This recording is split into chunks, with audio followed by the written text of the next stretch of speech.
Buenas noches para todos. Hoy está Javier Velázquez, niño, graduado de literatura, magíster de literatura de la Universidad de los Andes, profesor y conferencista. Actualmente se desempeña como diseñador de juegos, cofundador de Azahar Juegos, una empresa dedicada a la producción de juegos de mesa, y Free to Play, empresa dedicada a la investigación y aplicación de juegos de contextos pedagógicos y laborales. Ha investigado sobre el efecto de los videojuegos y otros productos tecnológicos. Ha desarrollado juegos para aumentar la motivación en diferentes contextos.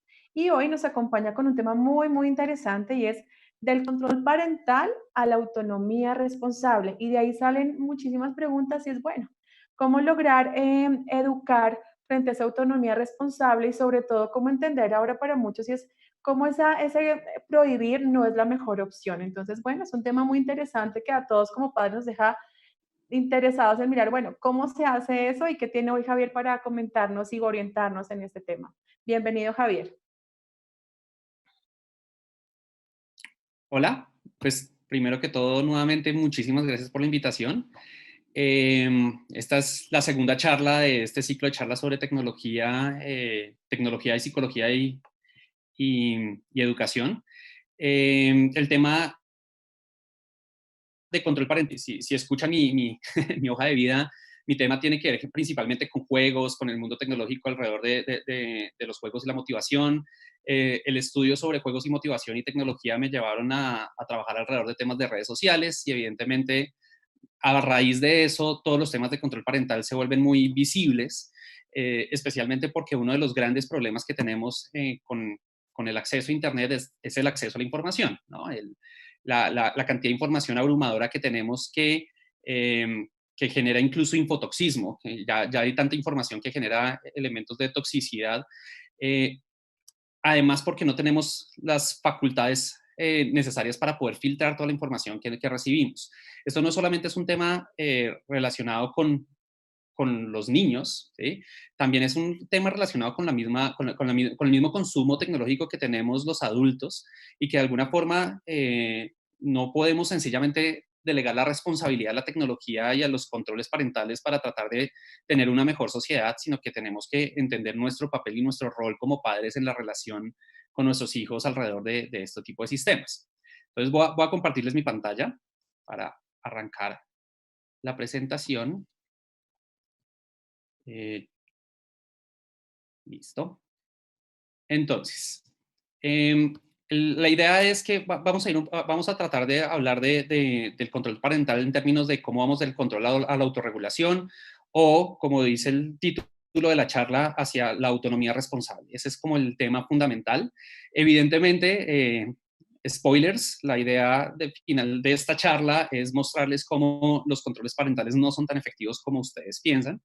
E incluso no solo no son efectivos, sino que en algunos casos pueden llegar a ser incluso perjudiciales para la relación entre el padre y el niño. Entonces, entendiendo que el control parental tal vez no es la mejor opción, ¿qué opciones tenemos para enfrentar a los problemas que nos implica el mundo hiperconectado en el que vivimos, especialmente ahora en la coyuntura en la que estamos, donde las pantallas se han vuelto nuestro segundo hogar dentro del hogar? Entonces, para arrancar, digamos que lo normal en una charla sobre control parental sería, empecemos hablando de cómo funcionan los controles parentales. Ese yo no quiero que sea el enfoque de la charla.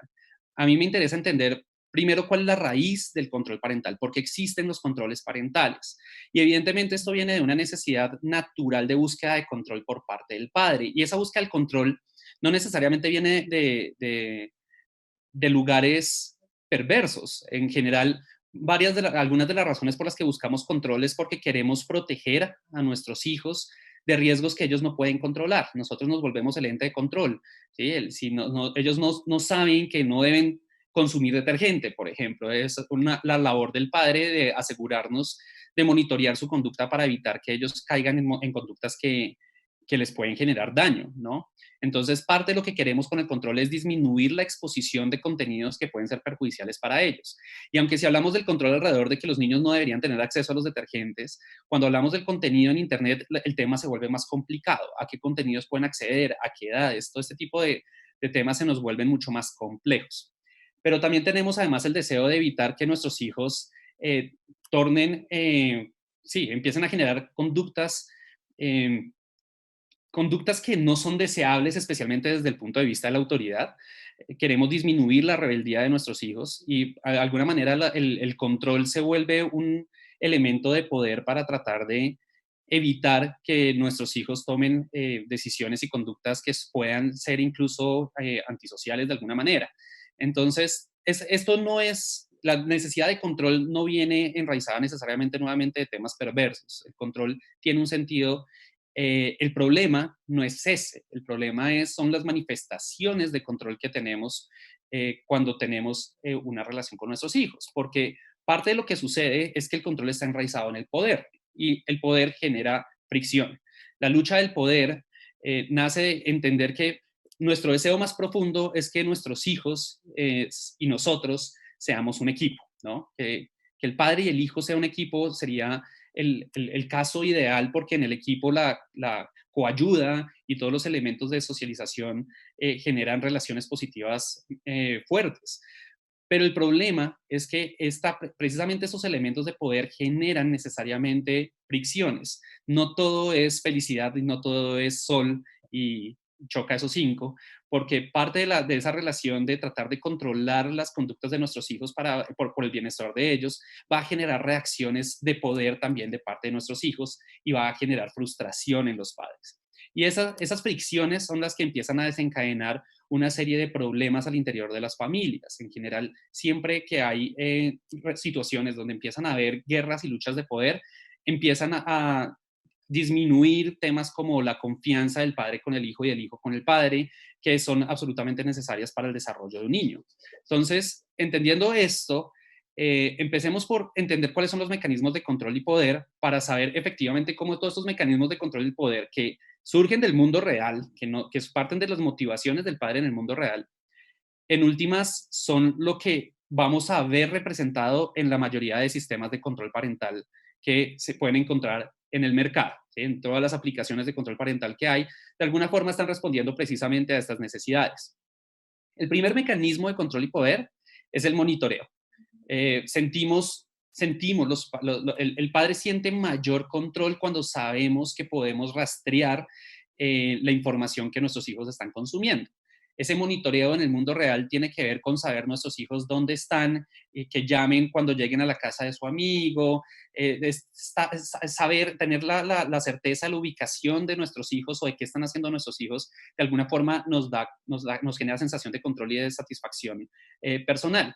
Y esto en el mundo tecnológico se convierte en temas de, por ejemplo, revisar los registros de las acciones que hacen nuestros hijos en Internet, revisar, por ejemplo, sus llamadas telefónicas, sus mensajes de texto, conocer su historial de navegación. Todas estas son conductas que son típicas del padre tratando de adquirir control sobre las conductas de sus hijos en el mundo digital.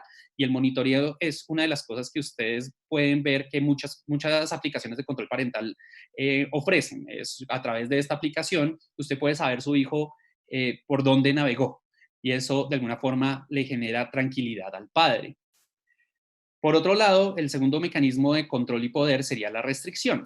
El meme que ven a la izquierda traducido al español dice cuando tu padre te quita tu teléfono. Porque una de las formas de evitar una conducta es quitar el habilitador de la conducta. Y si yo no quiero que mis hijos naveguen mal en Internet, pues puedo quitarle los dispositivos que se conectan a Internet. Entonces, quitar el dispositivo es una acción típica de restricción, generar filtros de contenido que hagan que nuestros hijos no puedan entrar a un contenido particular, poner filtros en el módem, por ejemplo, para que cada cierta cantidad de tiempo el módem ya no funcione y tengan que poner algún password o algo para poder entrar, o limitadores de tiempo de navegación. En general, todo este tipo de sistemas de alguna forma generan procesos restrictivos que ayudan a controlar esos habilitadores que tienen nuestros hijos en línea. El siguiente sería el seteo de reglas. Aquí no me cambió la imagen, pero el seteo de reglas básicamente tiene que ver, es similar a la restricción, pero no implica quitarle el dispositivo y el habilitador, sino plantear una serie de reglamentos y limitantes que el niño sabe que debe cumplir. ¿Sí? Por ejemplo, en vez de decir, pueda poner un password en el módem para que cada 2 horas el módem se apague y ya no lo puedas usar más. Es hablar de límites donde se negocia el límite con el niño y se le dice, no quiero que estés en Internet durante más de 2 horas. O puedes utilizar el Internet solamente después de que hagas tus tareas. O no quiero que entres a cierto tipo de páginas. El seteo de reglas y las restricciones parecen similares, sin embargo, las reglas en general son mucho más propositivas y funcionan mejor que la restricción de manera muy fundamental. Las reglas bien aplicadas y bien trabajadas a nivel de la relación del padre y el hijo pueden ser, de hecho, de los mecanismos de control y poder más positivos que hay dentro de todas estas que les estoy diciendo. Después de eso está la corrección. La corrección es ante la percepción de una conducta inadecuada, entonces se toman acciones correctivas para redirigir la conducta. Entonces, frases como no vuelves a hacer esto, no te quiero ver en tal página, las personas decentes no miran pornografía, todo este tipo de frases de alguna forma están diseñadas para que de manera reactiva, cuando el niño hace una conducta que consideramos no deseada, actuamos de manera nuevamente reactiva en tratar de corregir esa conducta. La corrección no es necesariamente punitiva, parece más una especie de advertencia, pero también tiene que ver con generar reglamentos morales, de mostrar efectivamente cuáles conductas son positivas y cuáles son negativas después del acto. Como son después del acto, generalmente son actitudes que generan frustración en los niños y que generan fricción porque el niño se siente de alguna manera u otra, aunque la corrección y el castigo sean distintos, la corrección de todas formas se siente como un castigo para el niño, se siente mal saber que su padre lo está corrigiendo, se siente juzgado. Pero pues evidentemente la corrección hace parte del arsenal de posibilidades que tienen los padres para ejercer la autoridad. Y finalmente está el castigo. En el castigo se aplican consecuencias negativas por actos indeseados. Y esto es el mecanismo fundamental para tratar de desincentivar conductas en el futuro. En general, para incentivar o desincentivar conductas se utiliza la zanahoria o el palo, ¿no? El castigo o el premio. Y aunque generalmente se asume que el premio es mejor que el castigo, incluso ciertos premios terminan volviéndose castigos disfrazados, funcionalmente el castigo genera un alto nivel de fricción y se considera, digamos, el cerebro del niño lo entiende como un mecanismo fuerte de autoridad. Entonces ya decirle al niño, por haber hecho eso, no puedes acceder a tus medios de entretenimiento, te pongo a hacer tareas indeseadas, que eso además es peligrosísimo porque a nivel pedagógico, si yo pongo a un niño a hacer las tareas del colegio como castigo por haber hecho algo mal, entonces empieza a generar la asociación fuerte de que la tarea del colegio es un castigo, o incluso generar dolor psicológico físico, ¿no? Y es importante entender que todos estos mecanismos de control y poder generan reacciones. Lo interesante es no solamente entender que esto pueda llegar a efectivamente evitar la conducta del niño, sino que empieza a generar otro tipo de reacciones en el niño también en su forma de manifestar también su poder, porque el niño está también en un proceso de manifestación de poder, especialmente cuando ya pasa de los 10 años, esas manifestaciones de poder se vuelven mucho más evidentes. Entonces, ¿qué tipo de mecanismos de rebelión existen? ¿Cómo hacen los niños para sacar de quicio a sus padres y cómo responden ante estos elementos de poder? Si el padre lo castiga, si el padre trata de hacer una corrección, si el padre utiliza cualquiera de estos elementos, trata de utilizar una restricción, ¿cómo responde el niño ante esos mecanismos de poder? El primero es la distancia atencional. Entonces, el niño sencillamente busca otros elementos como barrera atencional. Entonces, incluso eso puede llevar a que el niño termine metido más en Internet, porque si no quiero escuchar a mi padre, pues como forma de afrontamiento voy a utilizar para ignorar lo que mi padre me está diciendo. Eso puede significar efectivamente mirar un dispositivo mientras el padre habla o mirar en direcciones opuestas al padre. Si el padre está hablándole, no hacer contacto visual, mirar en dirección contraria, todo ese tipo de distancias atencionales, los niños saben que vuelven locos a sus padres y precisamente saber que su padre se frustra es una pequeña victoria para el niño. El niño sabe que si el padre se está frustrando, ya no es solamente el que se siente mal, sino que el padre también está pasando un mal momento. Entonces, como mecanismo de poder, es un mecanismo bastante efectivo. Está el secreto y la desconfianza. En la medida que, y esto lo muestran los estudios de manera recurrente, en la medida que los padres tienen actitudes más autoritarias, los niños se vuelven más empiezan a guardar más secretos, empiezan a generar desconfianza ante sus padres. Entonces empiezan a realizar, por ejemplo, actividades que conscientemente saben que a sus padres no les gusta, las hacen en secreto. Entonces, si el padre le dice no vas a ver pornografía, él espera a estar en una situación donde el padre no esté presente y ve pornografía como forma de rebelión. Y no le cuenta a su padre. Y esto genera problemas y fricciones comunicacionales que pueden ser muy dañinas para el niño en el largo plazo. Entonces, efectivamente empiezan a retener información, no les cuentan a sus padres lo que les pasa en el colegio, entonces si les preguntan cómo te fue en el colegio, responden bien, no cuentan lo que les sucedió, muestran molestia cuando se les pide que compartan una experiencia incluso, o empiezan a empezar a monitorear en qué momento hay presencia del padre. Están todo el tiempo vigilantes de cuándo está el padre para saber en qué momento pueden modificar su conducta y parecen tratar de portarse bien en frente de la autoridad, pero en el momento en que la autoridad desaparece, empiezan a utilizar el secreto como forma de manifestar su propia autonomía y rebelión ante la autoridad. Después de eso está la agresión, y esto pues evidentemente viene dependiendo, hay niños que manifiestan grados de agresión más altas o incluso que no manifiestan agresión. Muchos niños manifiestan sumisión incluso, pero eso lo vemos un poquito más adelante. Pero es básicamente la idea de responderle agresivamente a los intentos correctivos del padre. Entonces, ante el llamado de la atención, el niño hace pataleta, grita, cierra la puerta con fuerza, genera ataques emocionales directos, ¿sí? Decirle al padre que lo odia, ¿sí? Todo ese tipo de sistemas que de alguna forma tratan de ser una forma punitiva para castigar de vuelta al padre. Entonces, de alguna manera, el padre está castigando al hijo, pero el hijo encuentra la forma también de castigar al padre. Y están los mecanismos de rebeldía. Los mecanismos de rebeldía ya son cuando los niños abiertamente y enfrente de sus padres desobedecen las reglas impuestas. Entonces, que el padre le diga no puede salir a la calle y el niño igual sale a la calle. Que le dicen que no cierre la puerta y el niño le cierra la puerta en la cara. Que actúa siempre de manera que le molesta al padre. No digas groserías y entonces empieza a repetir groserías. Todos estos mecanismos de rebelión son los formatos en que el niño empieza a generar fricción con el padre y parte de lo importante de esta primera parte es mostrar que efectivamente las relaciones de padre e hijo que se fundamentan en temas de control y autoridad empiezan a generar un ciclo negativo, un ciclo de retroalimentación negativo, donde el niño cada vez aprende más mecanismos de rebeldía para contrarrestar la autoridad del padre. Y eso empieza a volverse un ciclo en el que después se puede incluso llegar a volver inmanejable, donde el niño no confía en el padre no confía en el niño, y cada interacción que empiezan a tener empieza a mediarse por estos mecanismos de poder, porque el padre siente que si no es autoritario, el niño no responde, y el niño siente que si no es rebelde, el padre no lo deja en paz.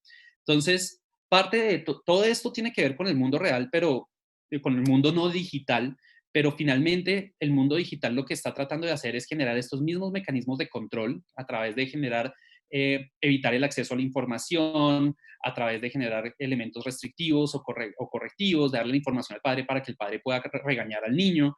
Y en últimas, el control parental puede incluso terminar jugando en contra de padres que ya tienen problemas de relacionamiento con sus hijos a través de todos estos sistemas de poder, donde el niño termina reaccionando con más rebeldía y entonces la rebeldía es yo me meto a internet aunque usted no quiera, o en secreto busco un dispositivo que no tenga control parental para poderme meter a las páginas que a mi padre no le gusta que vean, solamente porque sé que a él no le gusta que las vean.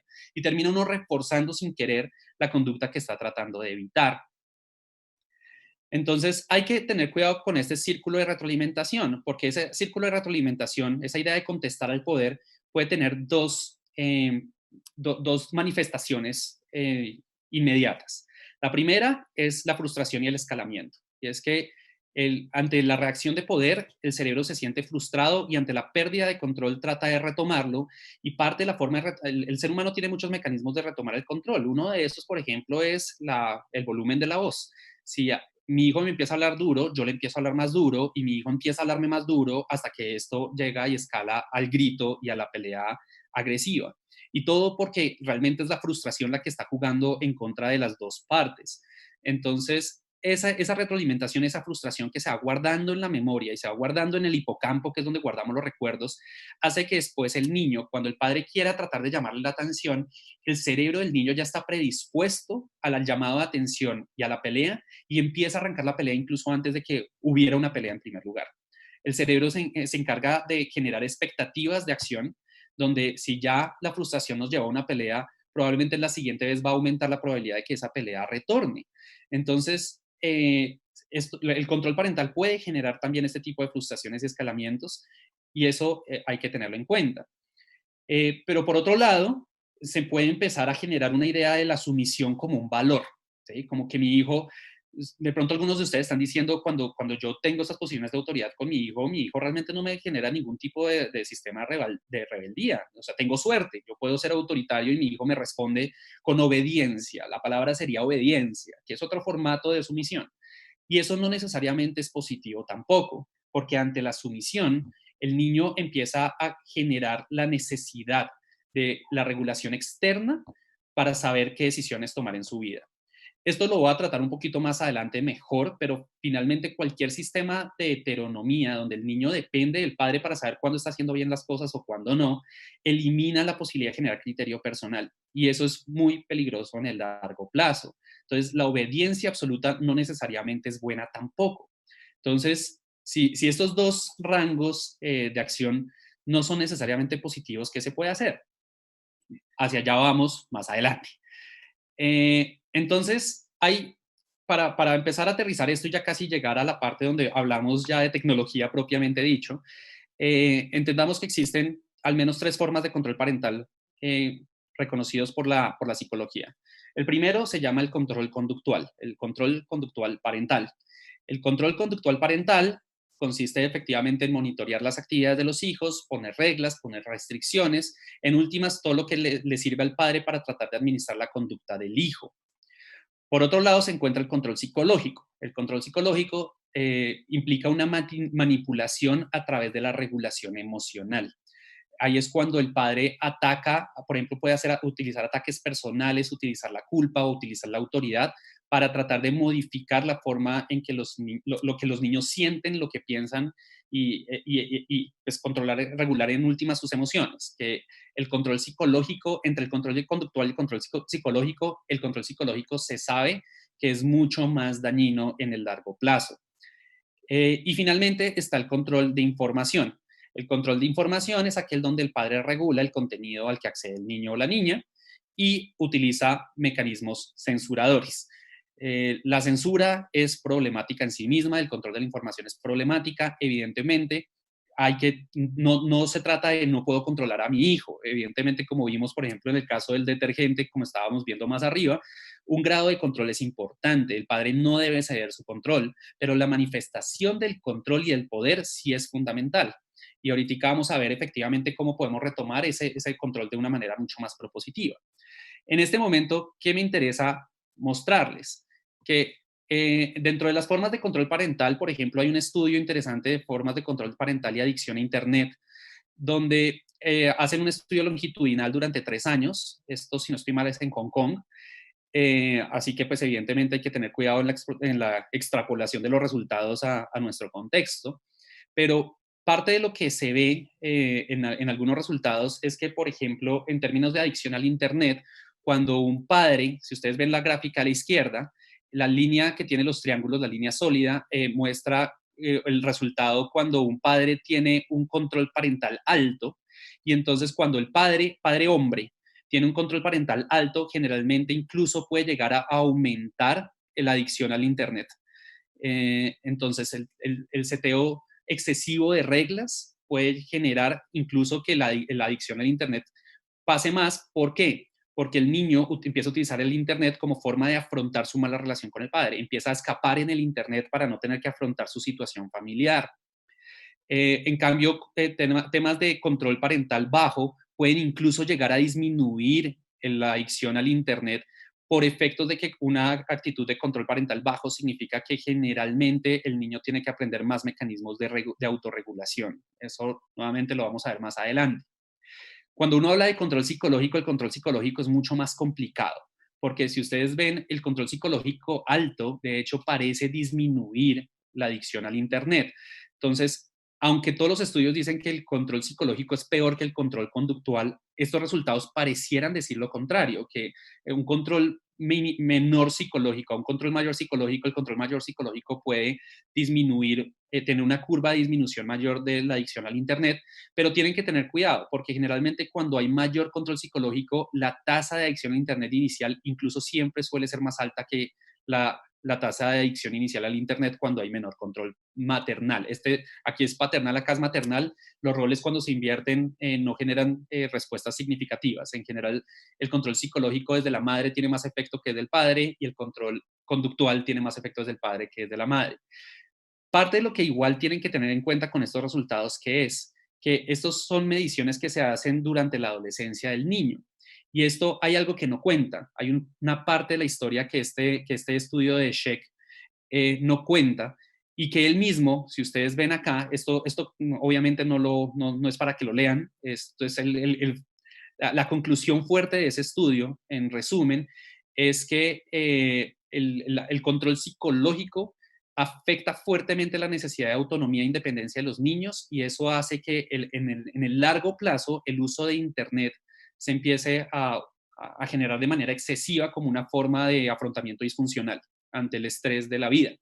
Eso es lo que dice esta última frase, que es realmente la frase más importante de esto. Incluso acá dicen que, curiosamente, incluso en contra de los resultados que vimos antes, el control parental, el control conductual bien regulado, cuando el padre no solamente trata de controlar la conducta, sino que además le explica con una comunicación de alta calidad al niño por qué efectivamente esas reglas se están poniendo, efectivamente puede tener un efecto mucho más positivo en el largo plazo que el control psicológico. O sea que pareciera que la conclusión del estudio estuviera en contradicción con las tablas que vimos antes. Pero en parte esto pasa porque, y esto es fundamental, esto es lo fundamental.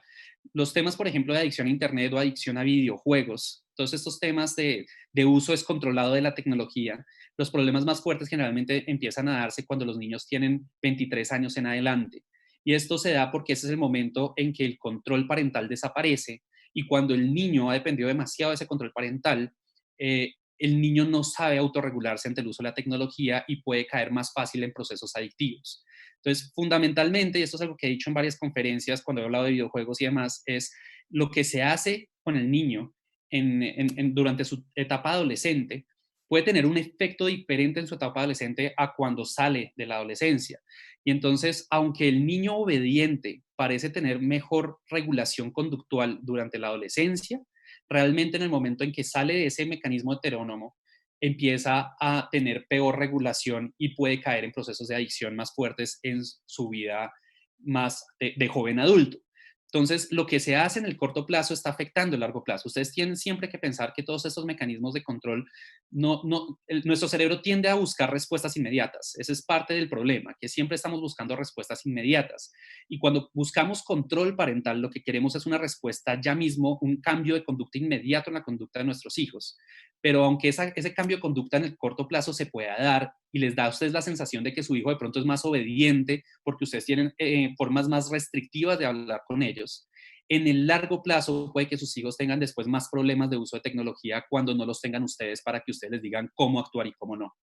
Y ahí es donde tenemos la gran paradoja del control parental, que en el corto plazo parece funcionar, pero en el largo plazo genera procesos de afrontamiento disfuncional negativo y eso es lo que tenemos que evitar. Entonces, antes de pasar a la siguiente parte donde ya vamos a hablar del control parental en Internet y en la tecnología, aquí quiero abrirles un espacio para que de pronto piensen en hacerme un par de preguntas. Me gusta que de pronto puedan hacerme un par de preguntas parcialmente en este punto, porque fíjense que hasta ahora, en este momento, no hemos hablado todavía de la tecnología como mediación del control parental, solamente del elemento psicológico que hay detrás de esto, de los elementos de poder que regulan todas estas relaciones con el niño y que pueden volverse en relaciones que generen ciclos de retroalimentación negativo y que pueden generar más fricción entre el padre y el hijo en el largo plazo. Entonces, no sé si en este momento tengan alguna pregunta. Bueno, en el momento, digamos, en el chat no hay preguntas planteadas, pero a mí me surge a partir de una parte de la conversación, Javier, el tema de eh, de la autoridad frente al equívoco que se genera a veces en los padres, eh, y el pedir perdón. Es decir, ¿qué tanto reconocer un exceso puede ayudar a que el control parental a futuro se suavice o se optimice? El pedir perdón y el reconocimiento del error por parte del padre es de los temas educativos más poderosos que hay. Evidentemente el padre también se equivoca y hay que entender que ningún padre es infalible, ¿sí? Todos los padres se van a equivocar. La diferencia está en que el padre que no es capaz de pedir perdón nuevamente manifiesta una condición más autoritaria porque empieza a argumentar sus posiciones en posiciones de poder. En últimas empieza a argumentar que si yo hice eso, en últimas soy el padre. Soy tu padre y porque soy tu padre, así debería ser. Incluso aunque el padre reconozca que no lo es, esa necesidad de mantener la relación de autoridad, le enseña al niño que en últimas reconocer el error no es bueno y eso es peligroso.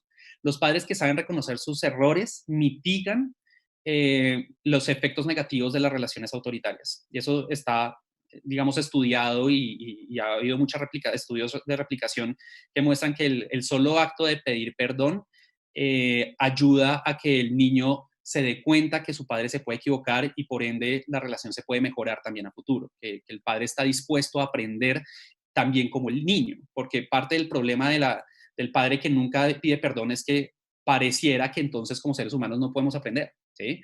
Entonces, efectivamente eso ayuda muchísimo en ese tipo de relaciones. Ok, mira que ahí como en esto que hablabas también y nos llegaron ya dos preguntas y tal vez lo enmarco en lo siguiente y es que el ser humano por sí pues quiere tener como esa ilusión de control, ¿m?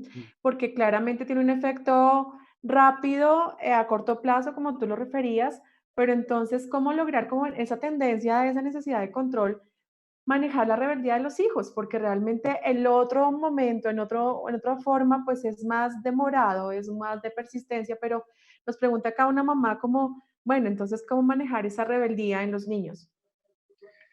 La rebeldía, vamos a hablar de la mediación activa, que es el mecanismo fundamental para tener estas relaciones positivas. Esto hace parte de la tercera parte de la charla, entonces no quiero adelantarme mucho, pero tampoco quiero irme sin una respuesta.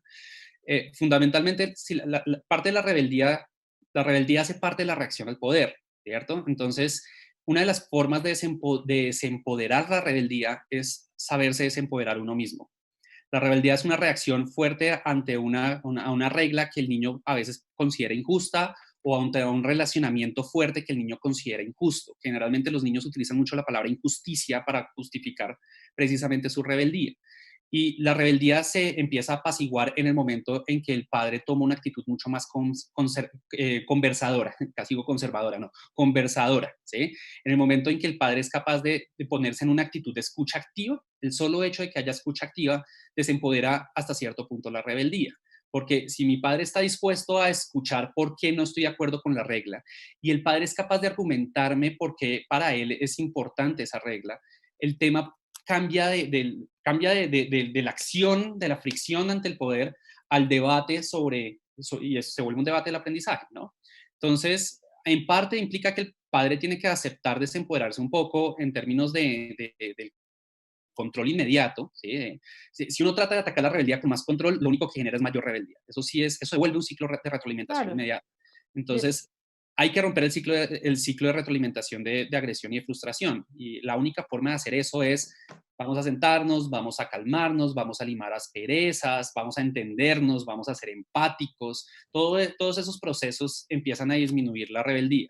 Si el niño ya es rebelde, no, nuevamente, no esperen resultados en el corto plazo. Si el niño ya es rebelde, esto tiene que volverse un ejercicio de desarrollo. Poco a poco hay que volver a desarrollar una relación de confianza.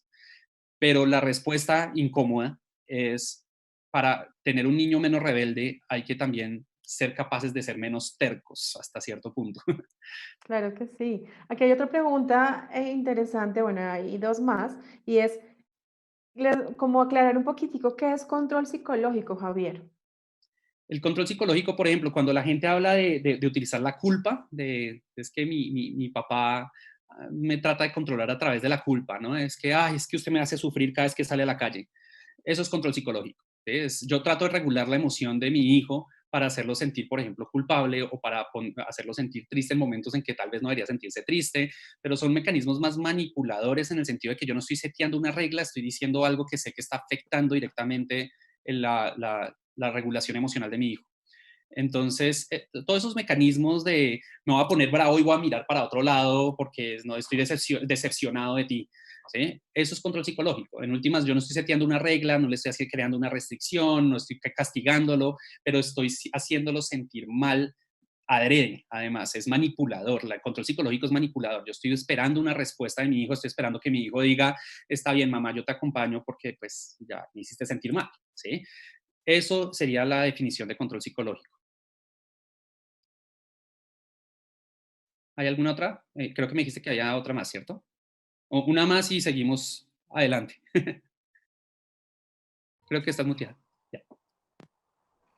Bueno, la siguiente pregunta tiene que ver un poco con algo que, no, que es muy frecuente en este tiempo, sobre todo más por la exposición un poco, y es cómo como padres nos podemos dar cuenta o se pueden dar cuenta en qué páginas inapropiadas están los niños, sus hijos.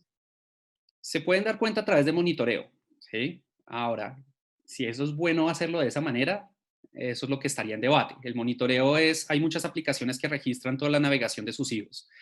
Registrar la navegación de un ser humano en este momento de la tecnología es fácil. Eso lo hace Facebook, lo hace Google todo el tiempo con sus propias conductas, ¿no? Entonces, Google sabe mejor ustedes por dónde navegan que cualquier ser humano en el mundo. Y hay plataformas que cogen esa data y la pueden sacar y se las pueden entregar. Los mismos browsers tienen control de historia. Ustedes pueden mirar el historial de navegación en un browser, creo que es control H en Chrome. Y les digo esto para que lo usen, no necesariamente, porque nuevamente el monitoreo, hay distintos tipos de monitoreo, ¿sí? Está el monitoreo que funciona, que existe en función del acompañamiento, que es mi hijo está en un dispositivo, me va a sentar al lado de él, voy a navegar con él un rato, ¿sí? Que es más de tipo acompañamiento. El monitoreo que se trata de mirar si mis hijos están consumiendo contenido inapropiado, eso incluso lo llaman helicopter apps, aplicaciones de helicóptero, porque uno está todo el tiempo sobrevolando y generalmente se relaciona con conductas de sobreprotección. ¿Qué pueden hacer si monitorear la conducta no es lo más positivo? Nuevamente, hay mecanismos de generación de confianza para que sus hijos les cuenten por dónde están navegando. El éxito acá es si sus hijos les dice, papá, entré a una página de pornografía. ¿Cómo lograr eso? Esa es la pregunta, ¿no? Entonces, hacia allá quiero ir, voy a avanzar en la charla, porque de alguna manera eso hace parte de como el desenlace de la conferencia, cuáles son esos mecanismos que nos pueden solucionar ese tipo de problemas. Pero aunque pueden, digamos que el control de la revisión del historial de navegación no es un tema difícil de conseguir y cualquier tutorial en YouTube les enseña a hacer eso, ¿sí? No necesariamente es lo más positivo porque si su hijo además se entera que ustedes están haciendo ese tipo de revisión de historial, pierden la confianza de sus hijos inmediatamente. Entonces hay que tener mucho cuidado con ese tipo de comportamientos porque si ustedes no quieren que sus hijos actúen en secreto, pero ustedes lo hacen, ¿qué señal están enviando? ¿No? Entonces, sigamos adelante y van a ver que hay mecanismos de trabajo con sus hijos alrededor de la autonomía que pueden ser mucho más interesantes, más difíciles, eso sí, de una vez les advierto, pero más interesantes también. Entonces, pasemos entonces al control parental en Internet. El control parental en Internet consiste en generar, a través del uso de aplicaciones o a través del uso de funciones de las herramientas, poder rastrear el contenido que ven nuestros hijos o limitar la información a la que acceden, filtrar el lenguaje, monitorear precisamente la navegación y la actividad. Todos estos sistemas de control parental en últimas están respondiendo precisamente a ese modelo de paternidad controlador. Todo lo que los padres necesitan y los hace sentir tranquilos cuando tienen esa necesidad de control, eso es lo que el control parental en últimas les está vendiendo, ¿no? Entonces, todos estos sistemas están modelados bajo sistemas puramente restrictivos y que dan algo que en psicología se llama control unidireccional. Es un control que va del padre al hijo, pero que el hijo no tiene ningún tipo de respuestas hacia el padre, porque el hijo no tiene como forma de responder ante estos filtros.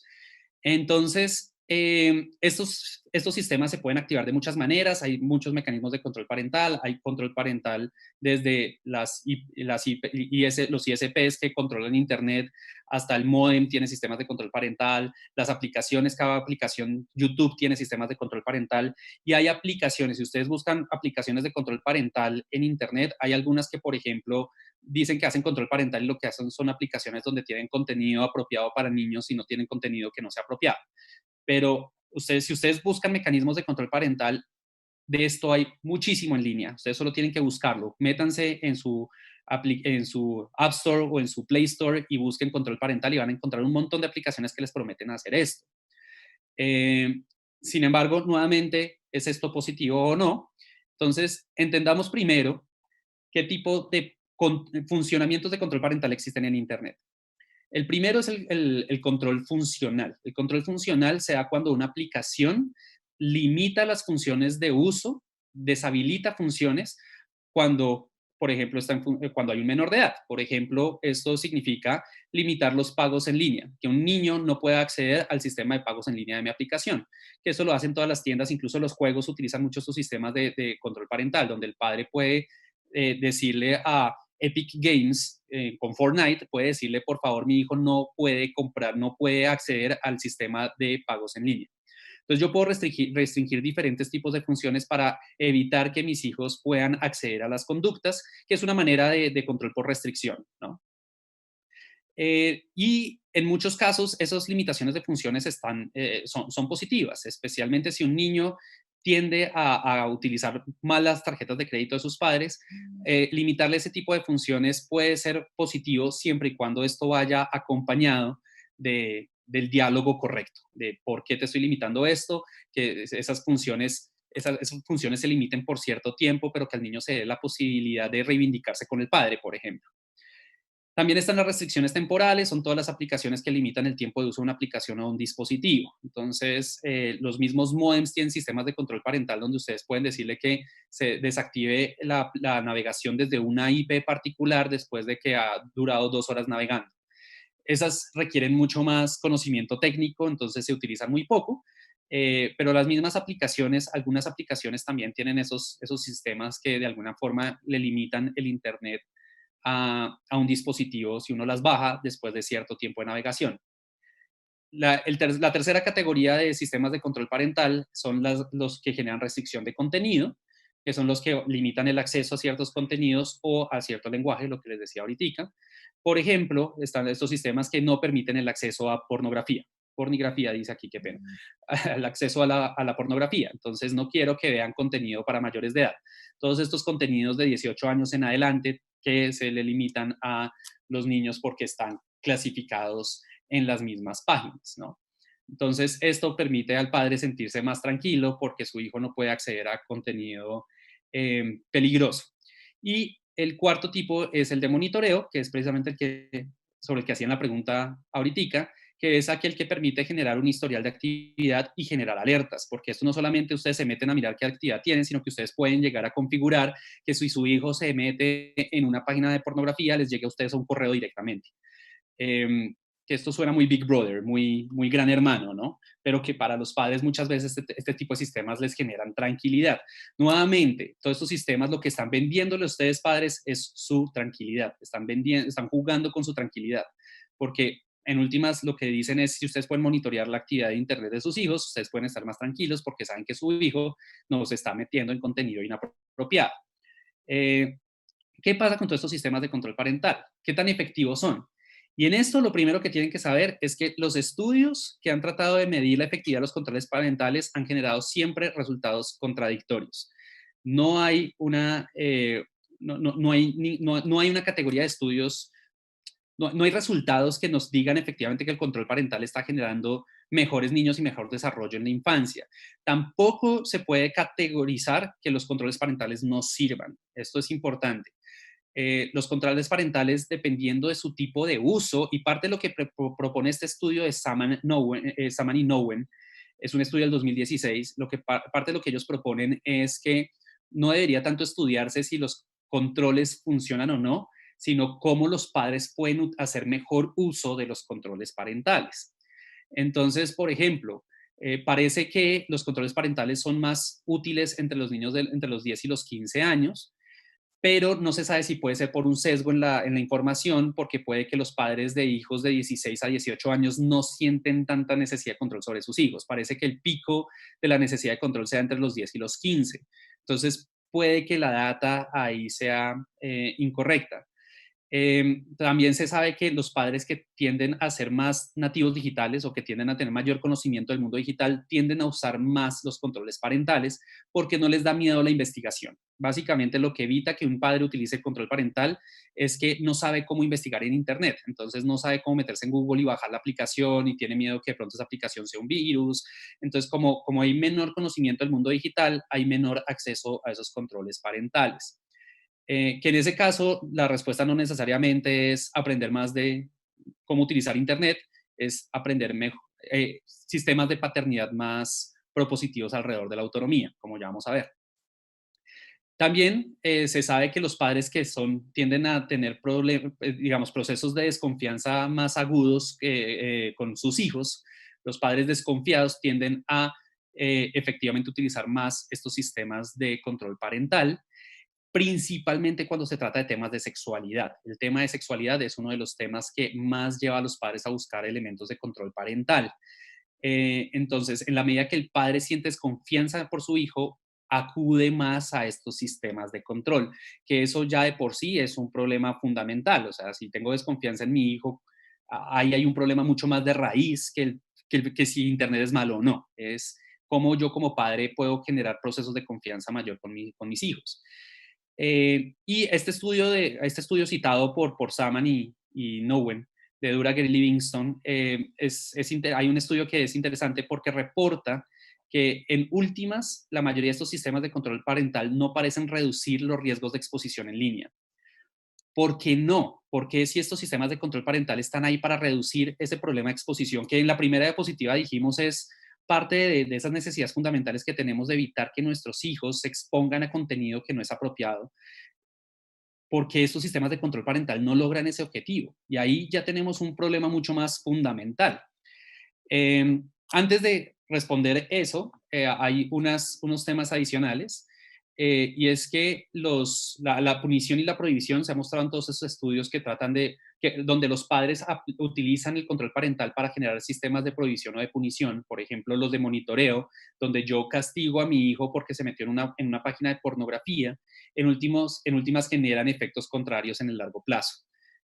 Nuevamente porque los niños no aprenden autocontrol. Entonces, si ustedes monitorean a sus hijos y los castigan, sus hijos aprenden a dejar de hacer la actividad por miedo a sus padres y no por regulación propia.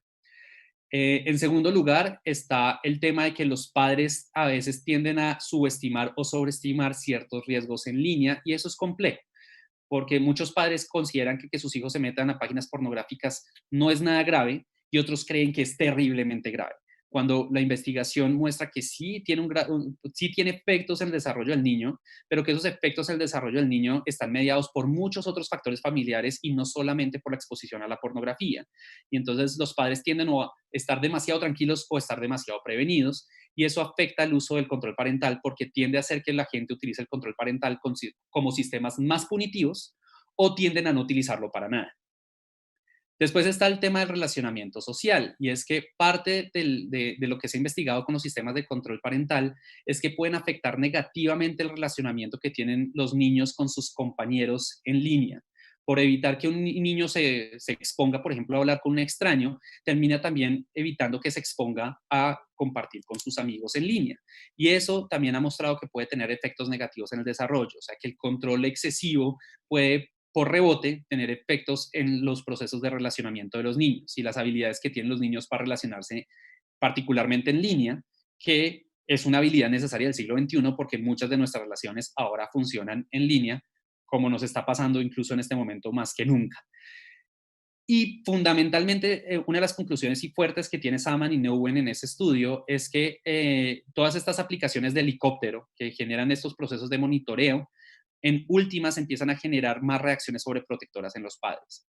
Nuevamente, ser protector con los hijos es positivo, pero siempre que estos procesos se llevan hacia el sobreproteccionismo, generan procesos más negativos. Y en general, por ejemplo, un estudio también que leí sobre el tema de control de conducta y control psicológico, aunque el control conductual tiende a ser percibido como menos dañino que el control psicológico, cuando el control conductual entra en estos procesos de sobreprotección, empieza a ser igual de dañino que el control psicológico. O sea, el seteo de reglas autoritarias excesivas, donde todo el tiempo yo necesito estar monitoreando a mi hijo, puede hacer que el niño sienta el mismo nivel de aislamiento, de distanciamiento con el padre, como reacción ante la autoridad. Entonces, parte del proceso, el problema de esto es que si ustedes buscan activamente estos sistemas de control parental, tienen que tener mucho cuidado con evitar que estos sistemas de control parental los vuelvan a ustedes sobreprotectores. Porque por un lado ustedes van a empezar de pronto a adquirir más información sobre lo que sus hijos hacen, información que a ustedes no les va a gustar y va a generar mayor desconfianza en sus hijos, lo que va a hacer que ustedes dependan más de estos controles parentales porque no van a creer en sus hijos. Y todo ser humano tiene hasta cierto punto todo este tipo de usos secretos de la tecnología y hasta qué punto conocer ese uso secreto de la tecnología de sus hijos puede llegar a ser perjudicial para su relación con ellos. Por protegerlos pueden terminar generando distanciamiento familiar y fricciones familiares que pueden ser mucho más complicadas de manejar, como la rebeldía, ¿sí? Tener que hacer que un niño rebelde sea menos rebelde es mucho peor, mucho más difícil que tratar de tener situaciones de confianza desde el comienzo.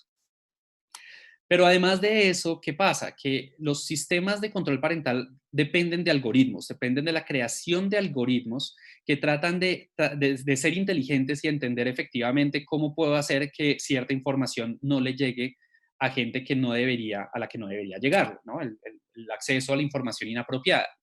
Y si ustedes miran, esto es una búsqueda en Google básica donde yo busqué algo tan sencillo como cómo manipular el algoritmo de YouTube o cómo evitar los mecanismos de censura de redes sociales.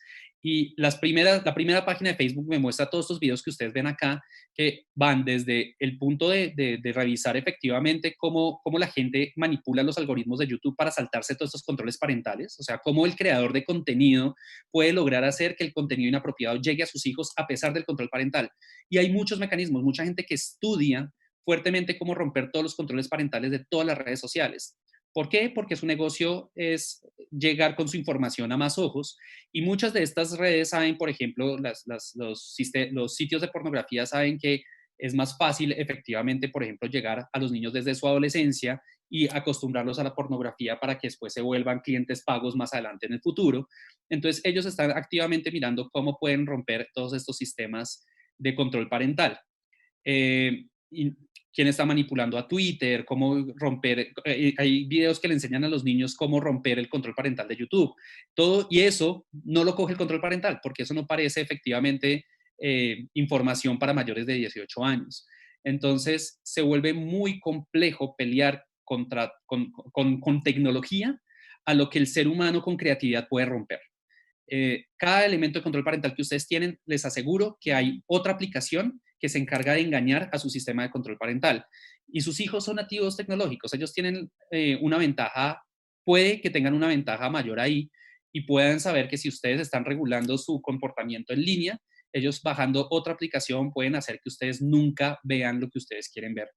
Entonces, estos sistemas son altamente imperfectos y nunca se van a poder perfeccionar, porque esa guerra de algoritmos viene desde hace 20 años y generalmente siempre la está ganando la persona que está rompiendo el algoritmo.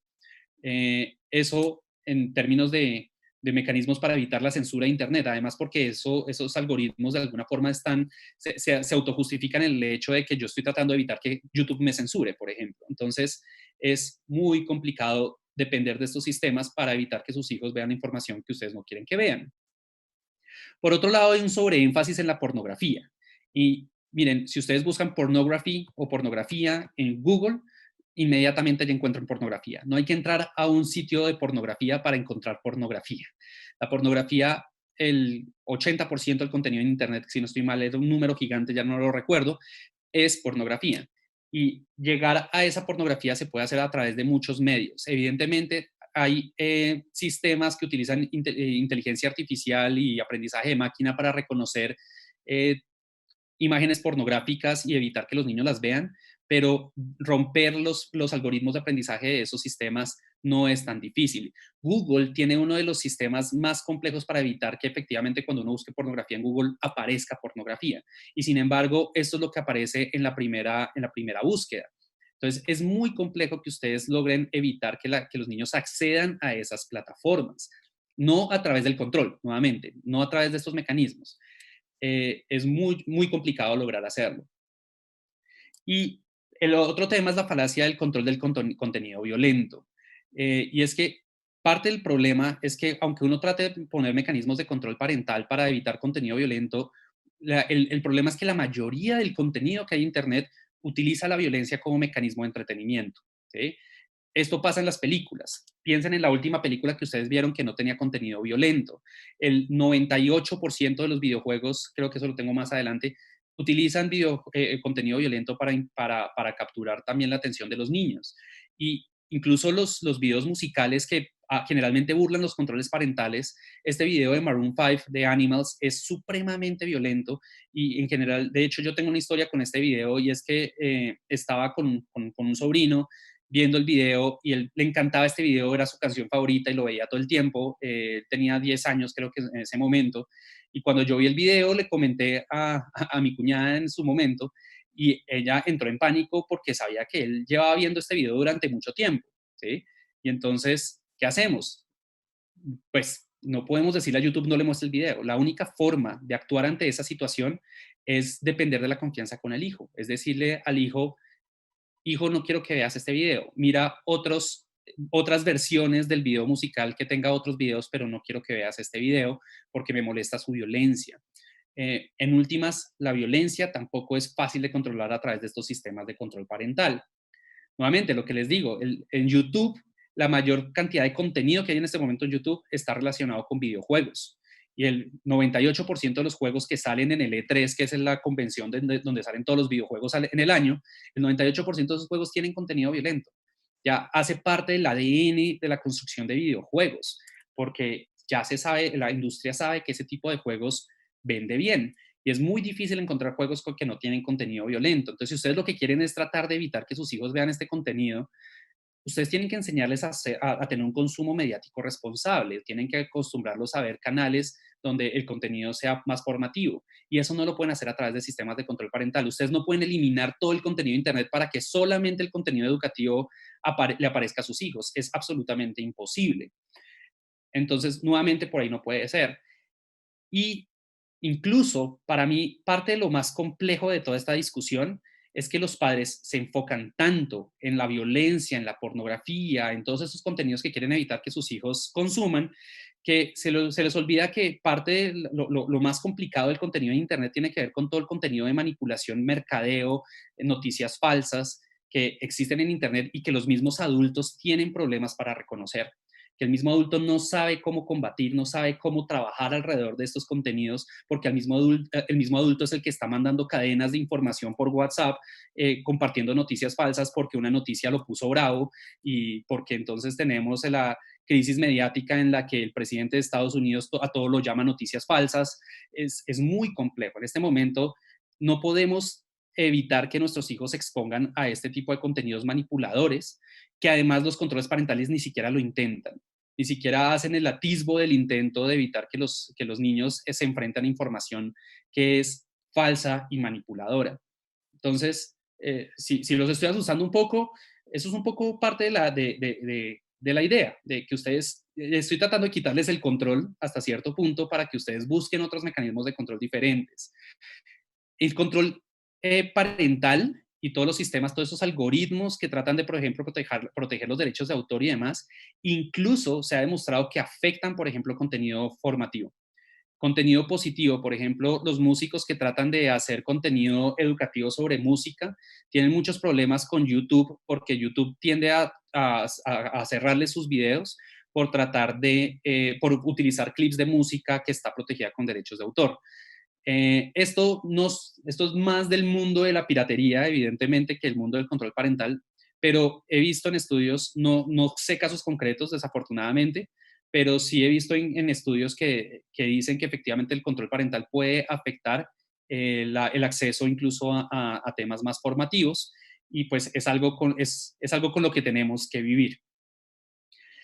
Entonces, ¿por qué si los controles parentales son tan imperfectos, por qué creemos tanto en los controles parentales? Por un lado, hay un tema mediático. Esta es una imagen que sale en el New York Times que dice parental warning, advertencia parental. Y entonces dice, los padres deberían monitorear cuidadosamente la actividad de los niños en estas aplicaciones de medios sociales populares y juegos. Y aparecen evidentemente todos los juegos y medios sociales populares. Aparecen todos, evidentemente. A mí me sorprende que aquí no aparezca Facebook y no aparezca Twitter, porque pues pasaría exactamente lo mismo. Pero todo este tipo de noticias que generan advertencia están construidas para generar temor, porque el temor vende bien. ¿Sí? El mundo vende, de alguna forma nos está vendiendo la idea de los riesgos de un mundo peligroso para nuestros hijos, porque de alguna manera u otra eso permite canalizar la atención de los padres. Este tipo de noticias vende porque ustedes van a entrar a mirar porque hay que evitar esto y eso hace que ustedes se expongan a publicidad y eso lo monetiza el periódico. Y ojo que el New York Times no es particularmente un outlet de información falsa. Su información no trata de ser falsa, sino que efectivamente ellos también responden a los mismos temores de la sociedad, donde saben que los niños se están exponiendo en TikTok a una cantidad de videos que no tienen ningún tipo de pronto de control parental y entonces eso se vuelve un ciclo de miedo. Entonces, es posible capitalizar ese miedo humano y es más fácil capitalizar el miedo humano que la responsabilidad. Es muy difícil armar noticias interesantes o es muy difícil armar contenido interesante o sistemas de control parental interesantes que lo que hagan es enseñar la responsabilidad. No significa que no exista. El hecho de que el iPhone, por ejemplo, ahora semanalmente les pone una notificación de cuánto han consumido esta semana de tiempo en pantalla, es una forma de enseñar autorregulación sin ser controlador. Y algunos elementos tecnológicos están tratando de empezar a apropiarse de ese tipo de mecanismos, pero no es necesariamente fácil.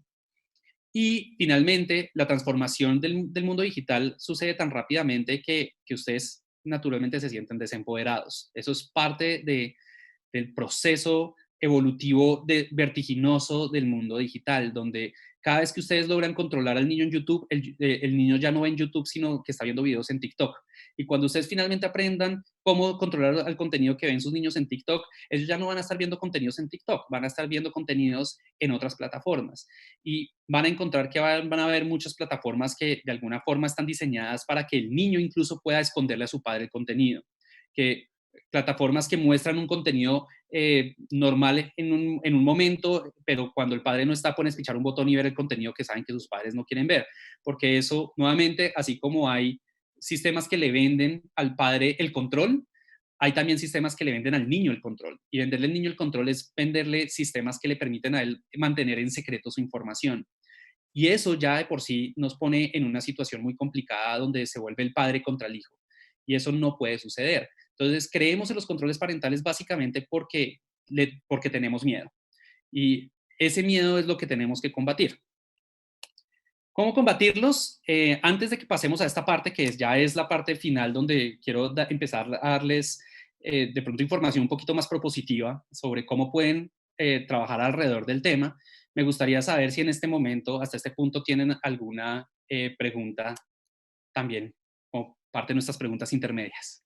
Claro que sí, digamos que yo me adelanto sobre todo resaltando algo que me quedó sonando que dijiste y tú me corriges si es así, pero decías algo como, es más fácil capitalizar el miedo que la responsabilidad, creo que fue lo que referiste y me parece totalmente esencial en esto y es que es más fácil como ese tema de tener todo como bajo control, pero realmente cómo hacer esa responsabilidad y ese proceso y realmente persistir en esto. La pregunta va dirigida un poco a, aunque lo sabemos, pero a veces parece que se pasa y es, ¿cuál es la edad indicada para darle un celular a un niño para que tenga esa responsabilidad y realmente confiar en que lo va a manejar adecuadamente? Esa es una de las que nos dijo. Ok, hay un tema complejo y es que existen modelos súper restrictivos. Hay un modelo francés que dice que los celulares, un niño solo debería tener acceso a celular propio a los 12 años, que antes de eso debería poder acceder a el celular del padre por el acompañamiento del padre y que solamente por una cantidad de tiempo específica. A mí ese modelo se me hace absolutamente restrictivo y lo odio profundamente. Y muchos modelos tienden a ser así, porque muchos modelos no le podemos dar la responsabilidad al niño todavía, entonces tenemos que nuevamente hacer la restricción del dispositivo, generar restricción alrededor del dispositivo. Efectivamente no se trata de, entonces démosle desde chiquito, desde muy chiquito un niño un celular. No, yo creo que hay que evaluar la capacidad de autonomía que tiene el niño alrededor del uso del dispositivo. Y eso sí se puede evaluar primero con un dispositivo ajeno, antes de darle al niño su dispositivo. Muchas veces eso sucede por pura necesidad. Hay muchos padres que le dan su primer celular a su hijo aunque no lo quieren. Hoy hablé con una madre que de hecho me estaba contando eso, que le tuvo que dar a sus hijos celulares y ella se siente en el escozor más profundo porque no quería hacerlo, ¿no? Y en parte ustedes deberían pensar en esto como una especie de experimento de responsabilidad de sus hijos. Si ustedes le prestan su celular y el niño es capaz de utilizar su celular de manera responsable, entonces ustedes pueden empezar a generarle mayor libertad en las responsabilidades. No, yo no lo veo necesariamente como un tema de a qué edad. Las edades, no sé, en eso de pronto soy más vigotskiano. En últimas, uno tiene que medir las etapas de desarrollo de los niños por el desarrollo y no por la edad, ¿sí? Qué tan desarrollados efectivamente tienen sus sistemas de autocontrol. Por ejemplo, el niño, si tiene problemas de autocontrol, si cuando el niño entra al celular empieza a ver lo que no es y usted se lo quitan y patalea, entonces hay que quitárselo y hay que explicarle, si no puedes controlar tu consumo de internet, no puedo darte el celular más tiempo. Si ya aprendes a controlarlo, te lo puedo ir soltando más. Si ya tienes un nivel de control suficientemente alto, te puedo dar tu celular, pero ojo, te estoy dando tu celular, pero hay una serie de reglas de comportamiento que de todas formas, acuérdense que el seteo de reglas no es negativo, es uno de los mecanismos de control más propositivos que hay, siempre y cuando el seteo de reglas esté acompañado de una explicación, que eso es fundamental. No quiero que hagas esto, no quiero que juegues este juego por más de 2 horas, porque si juegas por más de 2 horas, la probabilidad de que empiezas a generar adicción al videojuego es más alta. ¿Sí? Pero hay que darle la explicación de la regla, no es solamente votar la regla y utilizar mecanismos de autoridad. Y generar responsabilidad en el niño siempre es, yo te doy el celular, pero el que yo te lo quite depende de tu conducta, de que tú puedas regular tu conducta. Eso es finalmente lo fundamental ahí. Entonces, ustedes pueden hacer pruebas a distintas edades y mirar el niño cómo reacciona.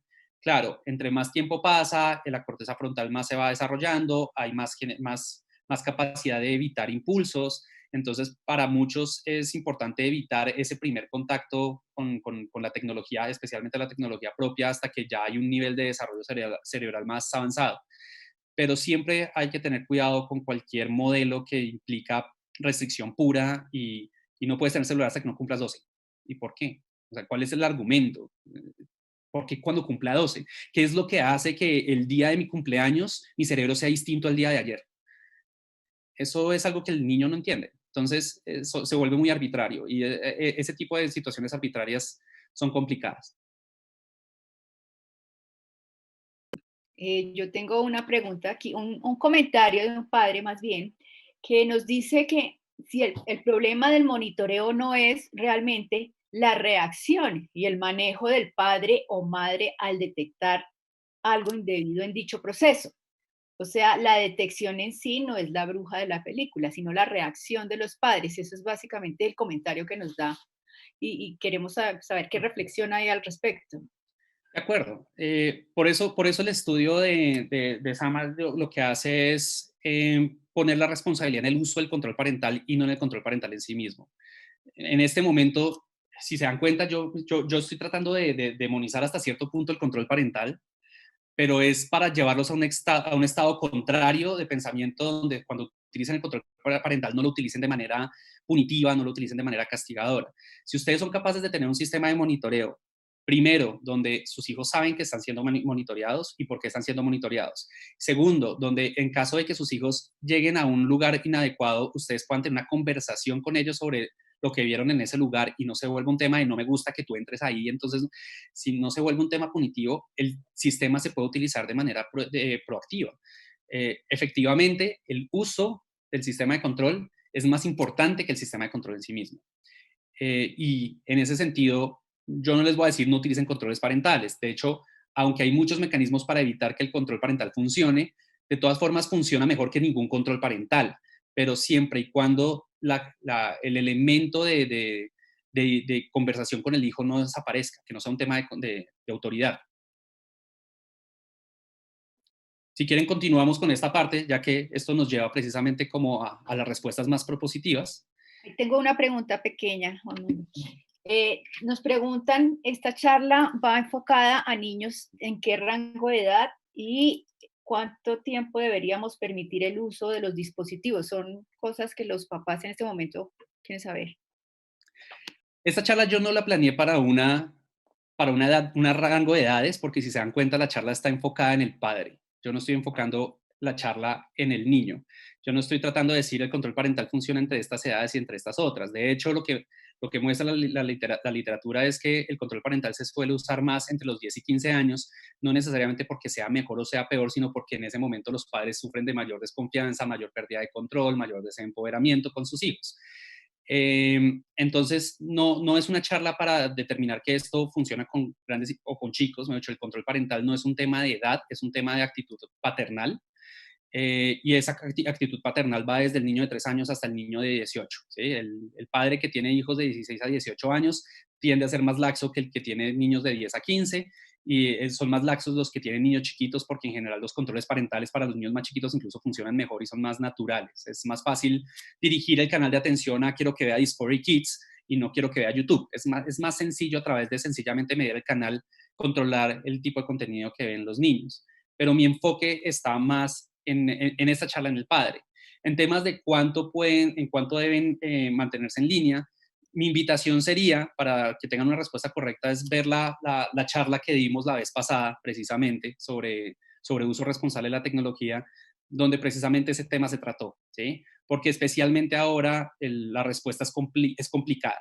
En general, el uso excesivo de la tecnología acarrea problemas de desarrollo, si existen, si estar online todo el tiempo, en línea todo el tiempo nos afecta negativamente, pero en ese momento de distanciamiento social, estar en línea mucho tiempo puede ser un peor mal que estar distanciado de sus círculos sociales.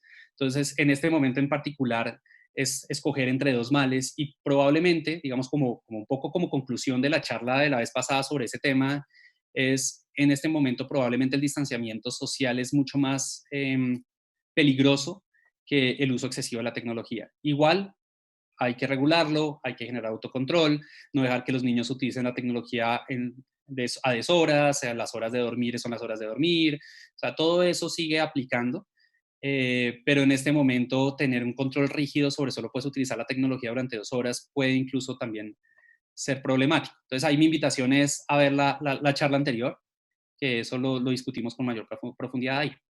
Muchas gracias, Javier. Javier, hay una pregunta muy pequeñita que está ligada con lo que estás diciendo para que continúes, y es, bueno, de acuerdo pues a lo que estás hablando un poco, pregunta papá, ¿cómo debería ser el comportamiento de los padres de acuerdo a la edad frente a ese control parental? Yo creo que de alguna manera u otra el comportamiento del padre se modifica naturalmente por las diferencias del comportamiento del niño. El niño, al cambiar de un estado a otro de desarrollo, cuando un niño entra en la preadolescencia, en la adolescencia, tiende a ser más contestatario, tiende a generar más fricción de poder, tiende a tratar de construir identidad alrededor de su poder personal, y eso hace que el padre entre en procesos de frustración y lo lleve a efectivamente utilizar sistemas de control más duros. Con los niños más pequeños, en general, el problema no tiende a ser tan grave o no se percibe como tan grave, porque los niños más pequeños efectivamente tienden a tener una naturaleza un poco más sumisa, ¿sí? Ellos no son contestatarios, ellos acarrean y atienden más a la autoridad. Entonces, en esas edades, el padre no sufre tanto porque el niño está dispuesto a escuchar activamente lo que el padre le sugiere. De todas formas, aunque sea así, lo importante es que esos mecanismos de control, aunque el niño sea más sumiso cuando es más chico, no significa que entonces puedo ser más autoritaria cuando el niño es más chico. De hecho, el padre debería reforzar desde edades muy tempranas la discusión, el diálogo, la comprensión, la discusión activa sobre lo que el niño está viendo, incluso aunque el niño tienda a ser más obediente. Entonces, digamos que lo importante es, hay que tener más cuidado cuando el niño llega a la adolescencia, porque la llegada de la adolescencia inmediatamente afecta la conducta del padre. Inmediatamente. El padre también se vuelve más contestatario, sí, empieza a generar más procesos de autoridad.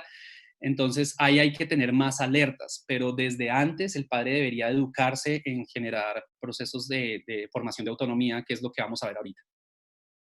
¿Listo? Entonces, pues vamos a compartir pantalla.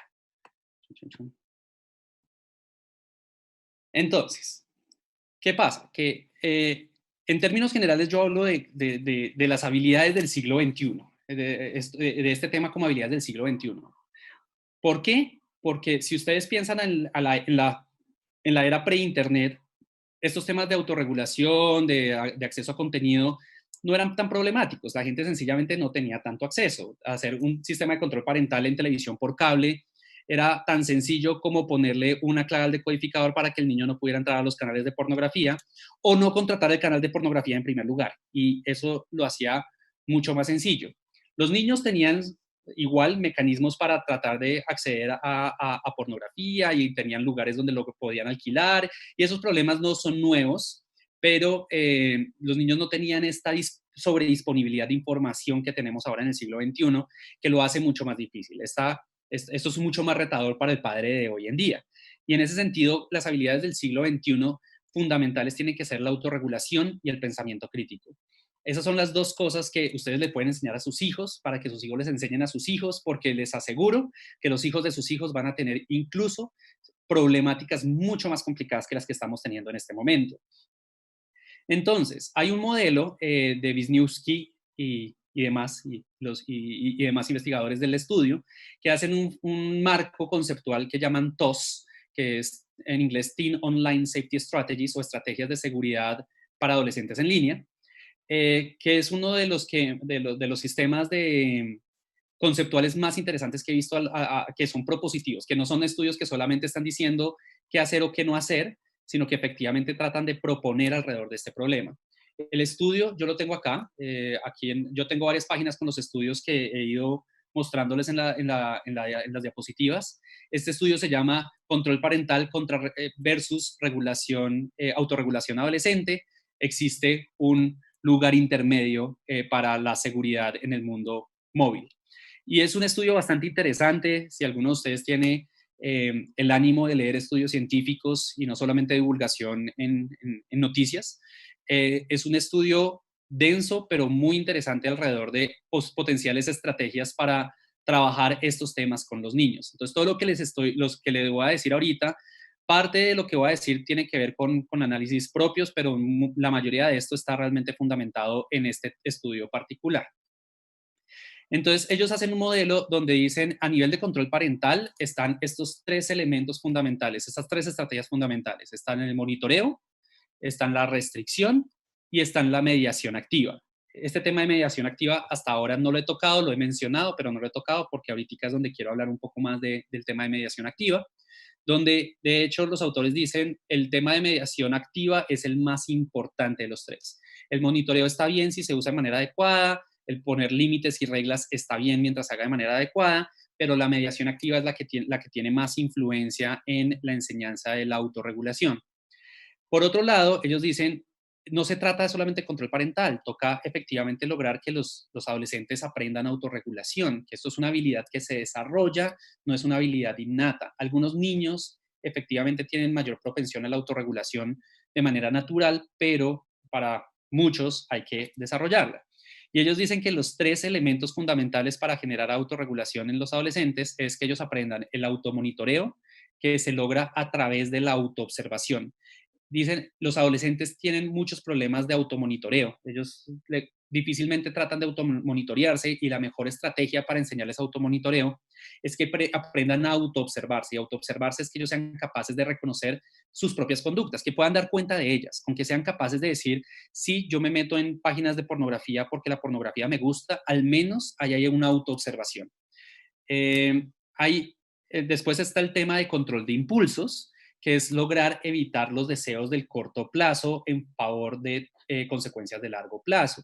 Y evidentemente este es otro tema muy complejo en los adolescentes por todo el tema del desarrollo cerebral y el desarrollo de la corteza prefrontal, en la que para ellos hacer inhibición de impulsos, la inhibición de estos impulsos inhibición de impulsos es mucho más difícil que para el adulto. Entonces, parte de lo que hay que hacer es ponerlos a ellos ante situaciones donde ellos tienen que tratar de controlar sus propios impulsos y ser tener muy claro que para ellos este control de impulsos no va a ser algo que van a desarrollar en un día, en un mes, en 6 meses, probablemente va a ser un tema de trabajo con ellos durante años. Y eso es fundamental, padres. Tienen que ponerse en la mentalidad de que esto es un trabajo de largo aliento y que no genera resultados en el corto plazo. Y el tercero es el afrontamiento ante situaciones de riesgo, saber afrontarse a situaciones de riesgo, que es aprender a manejar las emociones cuando sucede un evento negativo. Y este tercero es fundamental, porque este tercero, que nuevamente además está muy asociado a la mediación activa, como vamos a ver, es fundamental porque desgraciadamente, aunque ustedes traten de controlar las vidas de sus hijos se van a enfrentar a contenido que los va a molestar. Y que ellos logren enfrentarse a ese contenido de manera propositiva, activa, es fundamental. Entonces, hablemos de, ustedes, como les dije, esta es una charla sobre la responsabilidad del padre, entonces hablemos de la responsabilidad del padre en este modelo. Lo primero es entender, y aquí yo agrego algunas cosas adicionales, a la mediación activa hay que agregarle el acompañamiento activo y el aprendizaje mutuo.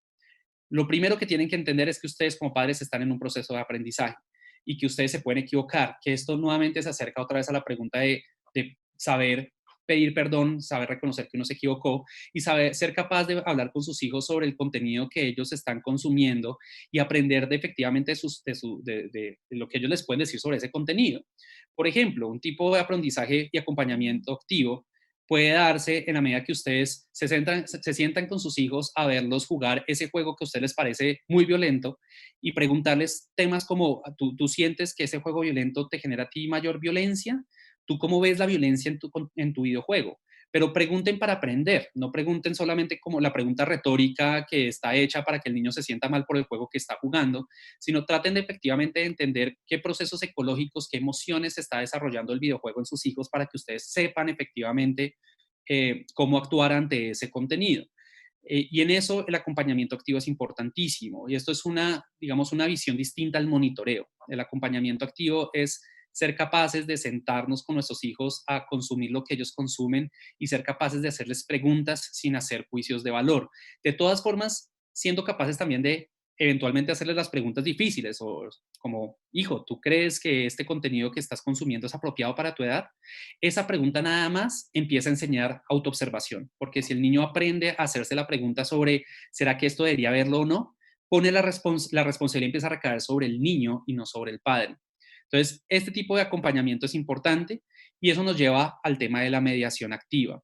La mediación activa efectivamente tiene que ver con el hecho de que se construyen procesos de aprendizaje donde el padre genera mediación entre el contenido que el niño está viendo, entre el contenido y el niño, se vuelve el mediador de ese contenido a través de siempre ponerlo a enfrentarse a ese contenido de manera crítica.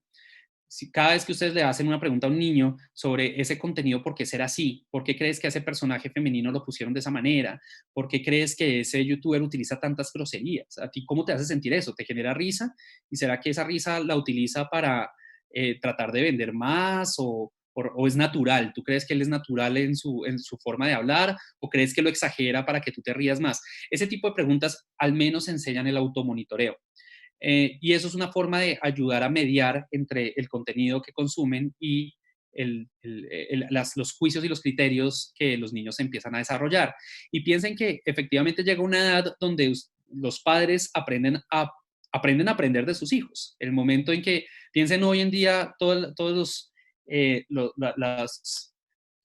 los padres que no son nativos digitales y que requieren de sus hijos para abrir una cuenta de Facebook.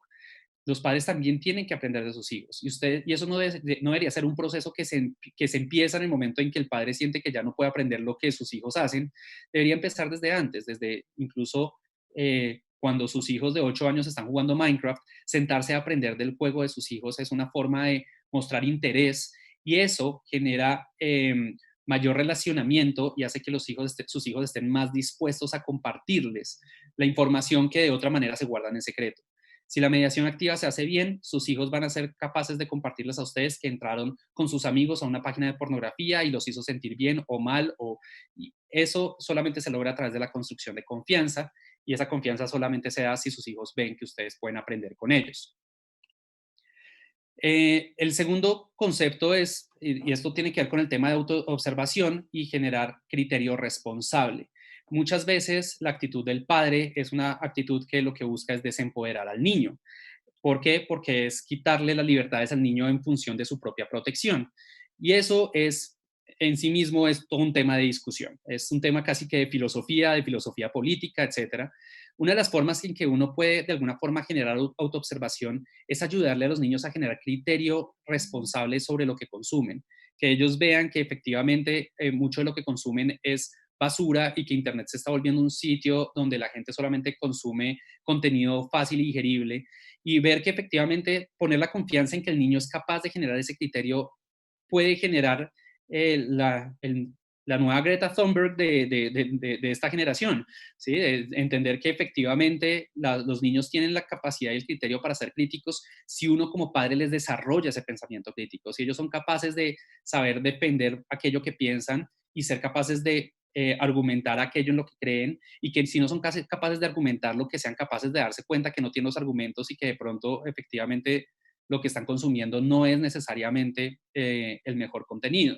Entonces, ustedes pueden de alguna manera utilizar un mecanismo contrario, que es el de empoderar a sus hijos, el de decirles, esto es responsabilidad de ustedes, pero ustedes deberían también mirar qué contenido está bien en Internet y qué no, y ser capaces de decirlo, capaz de decirles a sus amigos, uy, ese contenido no me gusta, me parece que es horroroso. Tener la capacidad de enfrentarse a los amigos que se ríen de cosas horribles y ser capaces de decir, yo no veo eso y no me someto a la presión de pares. Si ustedes pueden educar eso en sus hijos van a ser mucho más resilientes al momento en que se encuentren contenido que es inapropiado para ellos. El tercer elemento es el elemento de control de impulsos. ¿Cómo se desarrolla el control de impulsos?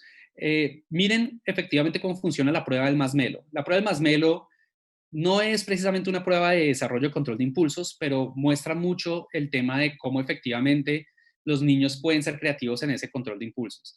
La prueba del Masmelo es una prueba donde a un niño se le ofrece un Masmelo, pero se le dice que si logra durar 20 minutos en el cuarto con el masmelo sin comérselo, ustedes les dan 2 masmelos. Es el tema de gratificación postergada.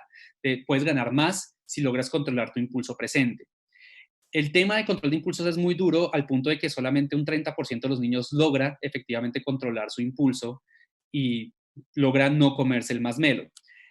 Parte de lo que se ha visto alrededor de esos estudios de control de impulsos es que los niños son mejores para controlar impulsos cuando pueden responder de manera creativa ante la tentación, ¿sí? Entonces, en este tipo de casos, los niños que lo logran son los niños que tratan de distraerse y no estar pendientes del masmelo, sino que se ponen a cantar y a jugar en otros lados, porque de alguna forma distraen a su cerebro ante el impulso tentador.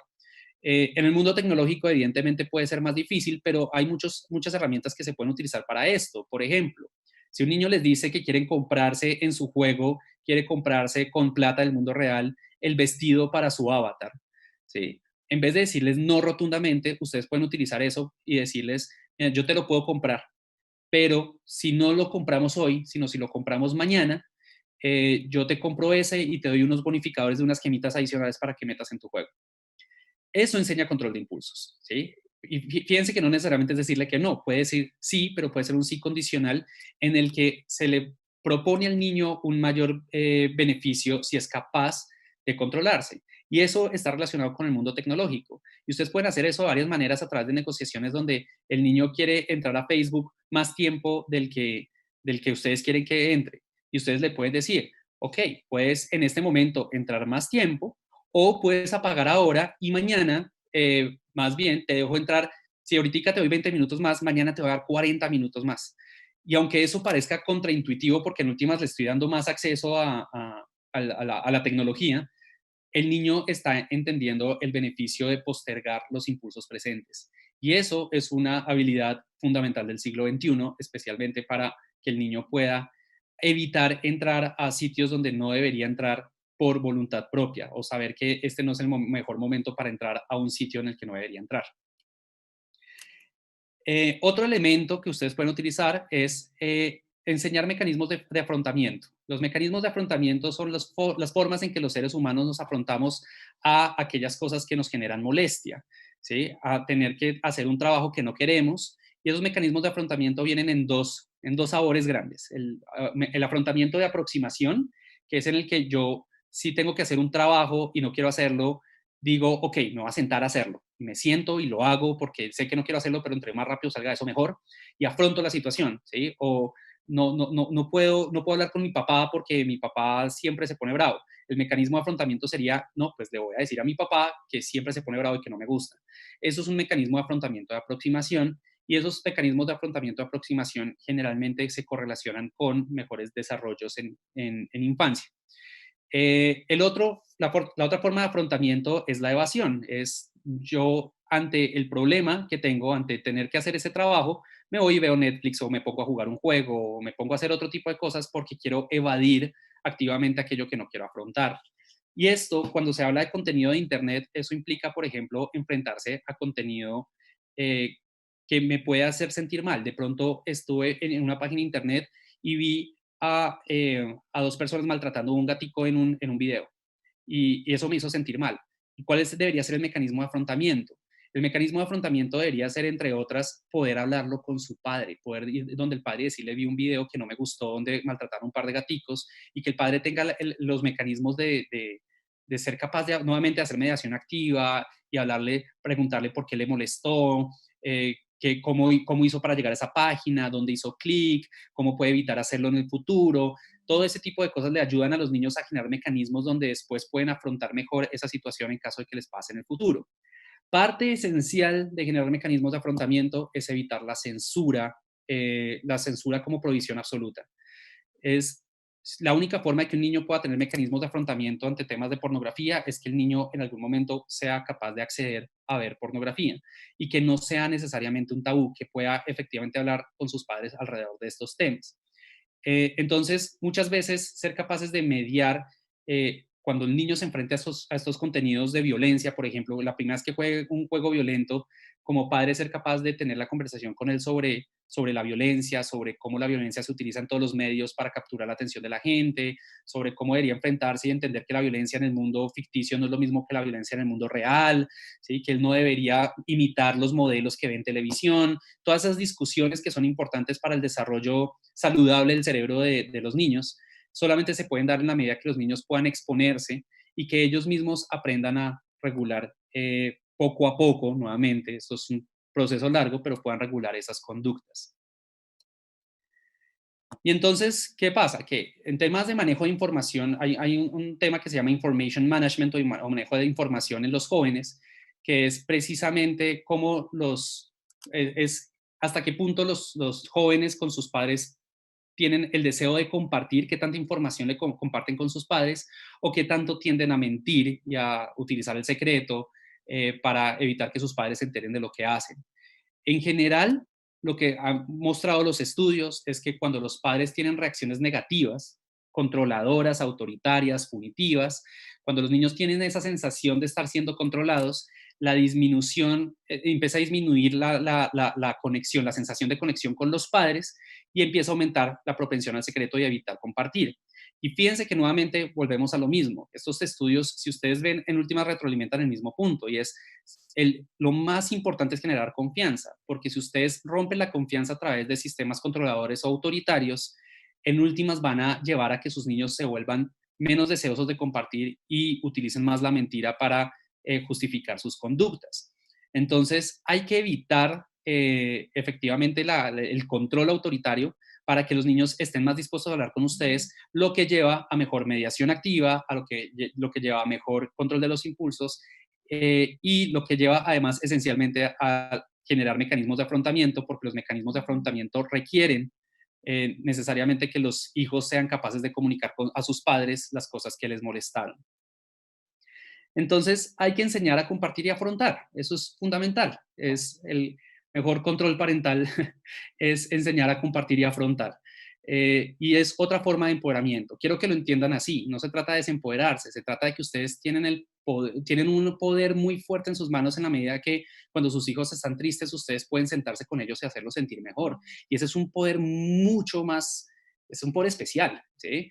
Entonces, entender que los niños, que afrontar no es soportar los problemas en soledad, que afrontar no es, si usted lo vio, arrégleselas. No, afrontar también es recurrir a otros cuando uno está molesto, recurrir al padre, genera mecanismos de afrontamiento, de aproximación. Y eso genera además otro tipo de resiliencias, no solamente el tema de qué contenido reviso y cuánto tiempo estoy en Internet, que es lo que en general en este tipo de charlas preocupa mucho, es que también ayuda a generar resiliencias alrededor de temas, por ejemplo, el cibermatoneo, porque en la medida en que un niño es cibermatoneado, pero el niño tiene la posibilidad de afrontar y acercarse a su padre y contarle que es cibermatoneado, existe mayor posibilidad de trabajar alrededor de ese problema y de mejorar los mecanismos de afrontamiento que tiene el niño ante ese tipo de situaciones. Esto puede ayudar a disminuir problemas de depresión y ansiedad en adolescentes, porque el afrontamiento de withdrawal, de evasión, aumenta la probabilidad de depresión y ansiedad, porque los niños cuando evaden sus problemas, los problemas no desaparecen y esos problemas se empiezan a volver problemas crónicos. Entonces, eso también ayuda a disminuir la depresión y la ansiedad. Y ayuda a evitar utilizar la tecnología como afrontamiento de evasión. Es, si tengo un problema con mi padre, en vez de irme a meterme a internet para hablar con mis amigos porque allá me siento mejor y evito tener que hablar con mi padre porque no me gusta hablar con él, ser capaces de enseñarle a los niños a compartir y afrontar puede hacer que el niño no necesite tanto la tecnología para, manifestar, para afrontar sus problemas del día a día. Nuevamente, todo esto, este estudio de Saman y Nowen sigue reiterando alrededor de este tema. Lo más importante es efectivamente generar mecanismos que le permitan al niño afrontar, y para eso es necesario utilizar mecanismos de mediación activa, escucha activa, etc. La autoridad y la autoridad genera afrontamiento de evasión. Básicamente eso es lo más importante. Todos los modelos autoritarios de control generan desconfianza, rompen los lazos familiares. Eso hace que los niños empiecen a refugiarse en su tecnología. El niño va a empezar a utilizar más su celular para evitar escuchar a su padre. Y eso lo que hace es, en últimas, afianzar más el problema. Entonces, nuevamente, si van a utilizar mecanismos de control parental, no los utilicen como sistemas autoritarios. Eso es lo fundamental, lo que necesito que se lleven de esta charla, en últimas es eso.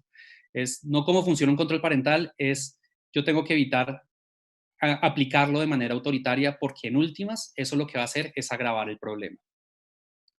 Y enseñen pensamiento crítico. El pensamiento crítico empieza por el mismo pensamiento crítico de los mismos padres.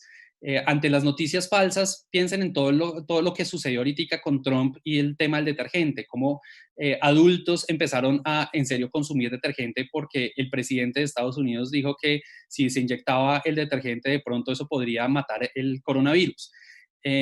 Y cómo los mismos padres ayudan a promulgar todas esas noticias porque no tienen el tipo de pensamiento crítico a veces que se necesita para evitar ser manipulados por los sistemas de información. No hay control parental para padres. Imagínense que yo les dijera a ustedes que ahora en adelante ustedes tienen que tener un rompemuros que hace que ustedes no puedan ver las noticias que ustedes quieran ver. Ustedes no lo dejarían, ustedes se sentirían controlados, manipulados, reaccionarían negativamente. Lo mismo pasa con los niños cuando ellos también sienten que están siendo controlados. La única forma de evitar esto es que haya pensamiento crítico, que los adultos aprendan que no todo lo que dice el presidente de Estados Unidos es ley y que hay que también escuchar a los científicos, que hay que buscar en diferentes fuentes de información la información, porque en la medida que el padre aprenda a consumir responsablemente el contenido que se le presenta, el niño también aprende, por ejemplo.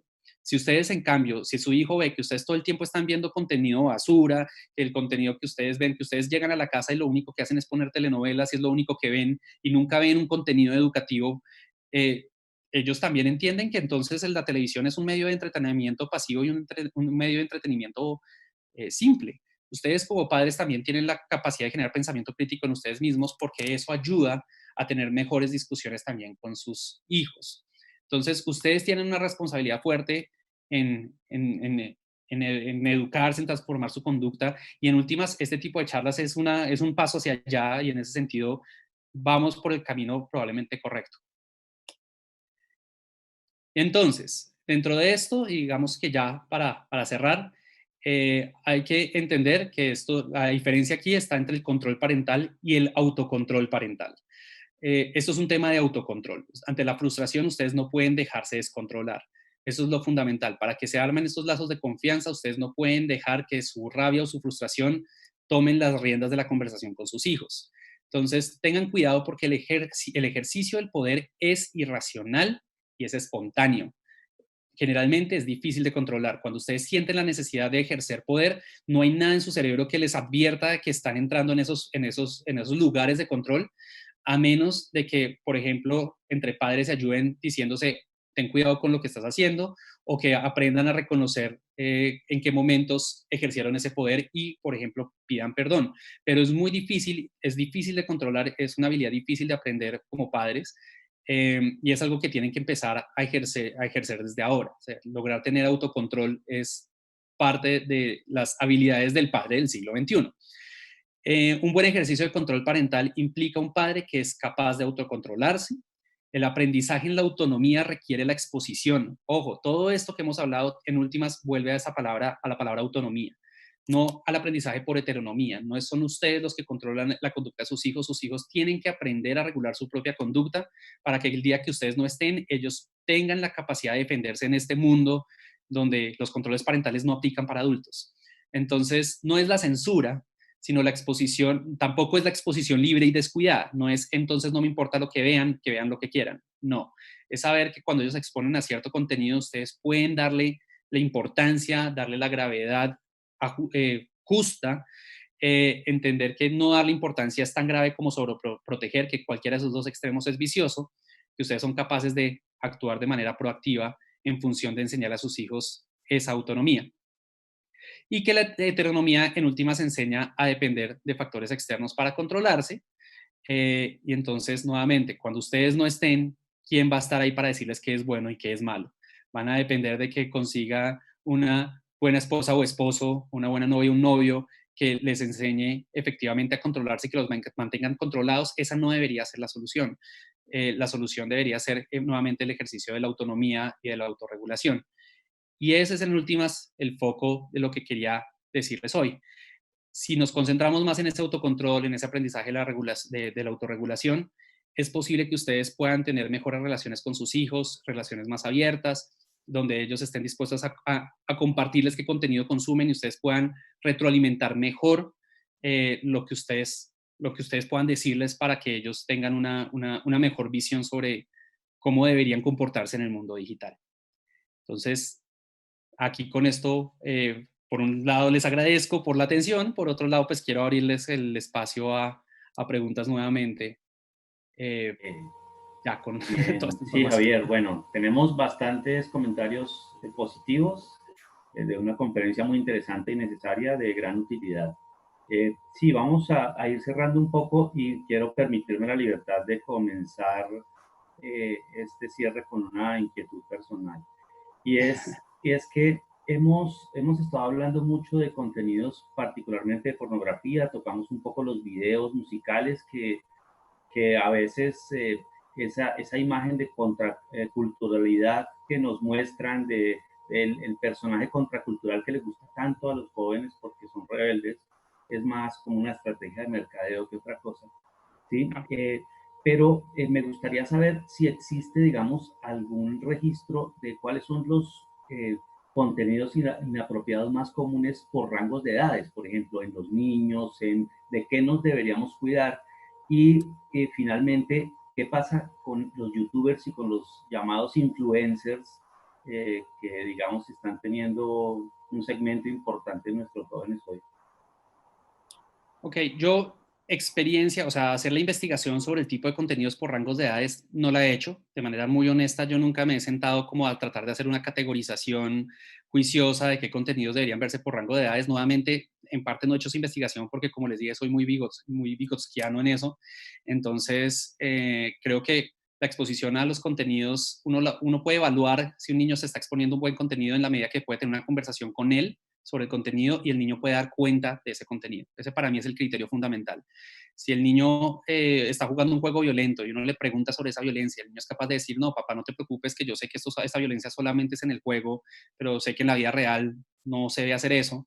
Eso ya genera un criterio de desarrollo que para mí es más importante que la edad. Entonces, en ese sentido, yo nunca he hecho esa clasificación. En general, los temas de clasificación de contenido tienden a ser, la discusión tiende a darse alrededor de los sistemas que se utilizan en el rating de contenidos, que son el tipo de lenguaje que se utiliza, si existen escenas de violencia, si existen escenas de desnudos, si existen escenas que sean fuertes a nivel de discursos políticos, por ejemplo, eso también a veces se trata. Si el contenido que yo estoy viendo tiene altos grados de sistemas de mercadeo y manipulación, ¿sí? En eso, digamos que además las tiendas, por ejemplo, en línea y eso se cuidan mucho en tener todos esos ratings muy puestos dentro de las cajas de los juegos, dentro del App Store. Cada vez que bajan una aplicación están todos esos sistemas y esas calificaciones por edades. Entonces, más allá de hecho, yo no he hecho una investigación mucho más profunda de qué otro tipo de contenidos hay. Evidentemente, como padres hay que meterse a ver qué sale, porque si ustedes se meten a TikTok, si se meten a Instagram, ustedes van a ver N tipo de contenidos, ¿sí? Desde contenidos comerciales hasta el contenido del youtuber que tal vez ni siquiera tiene mala fe, pero que tiene un tipo de contenido que está claramente targeteado para un niño de 10, 12 años, pero que su lenguaje es vulgar y es complicado, ¿no? Con mi sobrino, cuando tenía 10 años y jugaba Fortnite, él empezó a replicar todas las palabras, todas las groserías de sus youtubers, entonces ya decía groserías en mexicano y en venezolano y en español, en españolete, en castellano, porque esos eran los youtubers que veía, ¿no? Y lo que nosotros hacíamos con mi hermana, yo vivía con mi sobrino en ese momento, y lo que hacíamos con mi hermana era hablar con él sobre eso, ¿sí? Tener las discusiones sobre de dónde estás aprendiendo eso, qué es lo que te parece divertido, es tener la discusión en últimas. Para mí eso es como lo más importante. El tema de los youtubers, nuevamente, el tema de las redes sociales, y por eso es que para mí es tan difícil estos temas de control parental, porque aunque las aplicaciones y las películas, todos tienen rangos de edades, los videos de YouTube no. Los videos de YouTube no tienen ninguna advertencia que diga este contenido es para mayores de 12 años, este contenido es para mayores de 15, este contenido es para mayores de 18. Ahí la única forma es generar nuevamente criterio. ¿Sí? Eso es nuevamente el foco esencial de esto, vuelve a lo mismo, es cómo manejo qué youtubers ve mi hijo y qué no. No es necesariamente prohibirle ver un youtuber, pero es si ustedes ven que está viendo un youtuber con el que ustedes no están de acuerdo, siéntense con él y hablen del contenido que ese youtuber está poniendo. Traten de entender sus hijos por qué les gusta tanto, ¿sí? ¿Qué es lo que ven que los impacta, que los emociona, que los hace reír? Tratar de entender eso, porque en últimas, pues evidentemente al niño a través de la violencia, del chiste, de la burla, de la broma, todo eso son temas que venden en los niños porque los niños se ríen fácilmente con todo ese tipo de contenidos. No es necesariamente satanizarlo, pero también es que el padre sea capaz de poner la posición de, hijito, ese youtuber no me gusta porque me parece que habla de una manera inapropiada, me parece que se burla de manera no correcta con lo que le pasa a las mujeres, no sé, utilicen, pero denle sus argumentos de por qué no, porque eso en últimas educa autoobservación. Entonces, nuevamente, como yo estoy en contra de la censura, para mí el tema más importante se vuelve eso, el ser capaces de tener comunicación asertiva con los hijos sobre el contenido que ven. Bueno, muy bien, Javier. Pues creo que quedan 2 o 3 cositas que no sé si les parece que podamos resolver ya fuera de línea. Estamos bastante pasados del tiempo y nos da pena con Javier también tenerlo más tiempo acá. Pues nosotros felices porque esto está muy interesante, pero pues queremos ya dar cierre. Bien, María Fernanda, no sé si quieras comenzar a despedir el programa. Sí, claro, gracias Juan Manuel. Muchas gracias Javier, información muy importante. Igual para retomar y la estaremos revisando nuevamente, creo que dentro de nuestras memorias. Muchas gracias a los papás por acompañarnos, por el compromiso, por estar siempre interesados en conocer herramientas nuevas que nos permitan tener mejores familias y niños mucho más sanos, tanto mentalmente, conductualmente y académicamente. También muchas gracias a Lisette y por supuesto, como siempre, al colegio por abrirnos estos espacios que nos permiten tener este tipo de información y poder replicarla en nuestros hogares. Buenas noches a todos, muchas gracias. Gracias, Lisette, muchas gracias. Javier, pues muchísimas gracias, encantado de estar nuevamente compartiendo este espacio acá.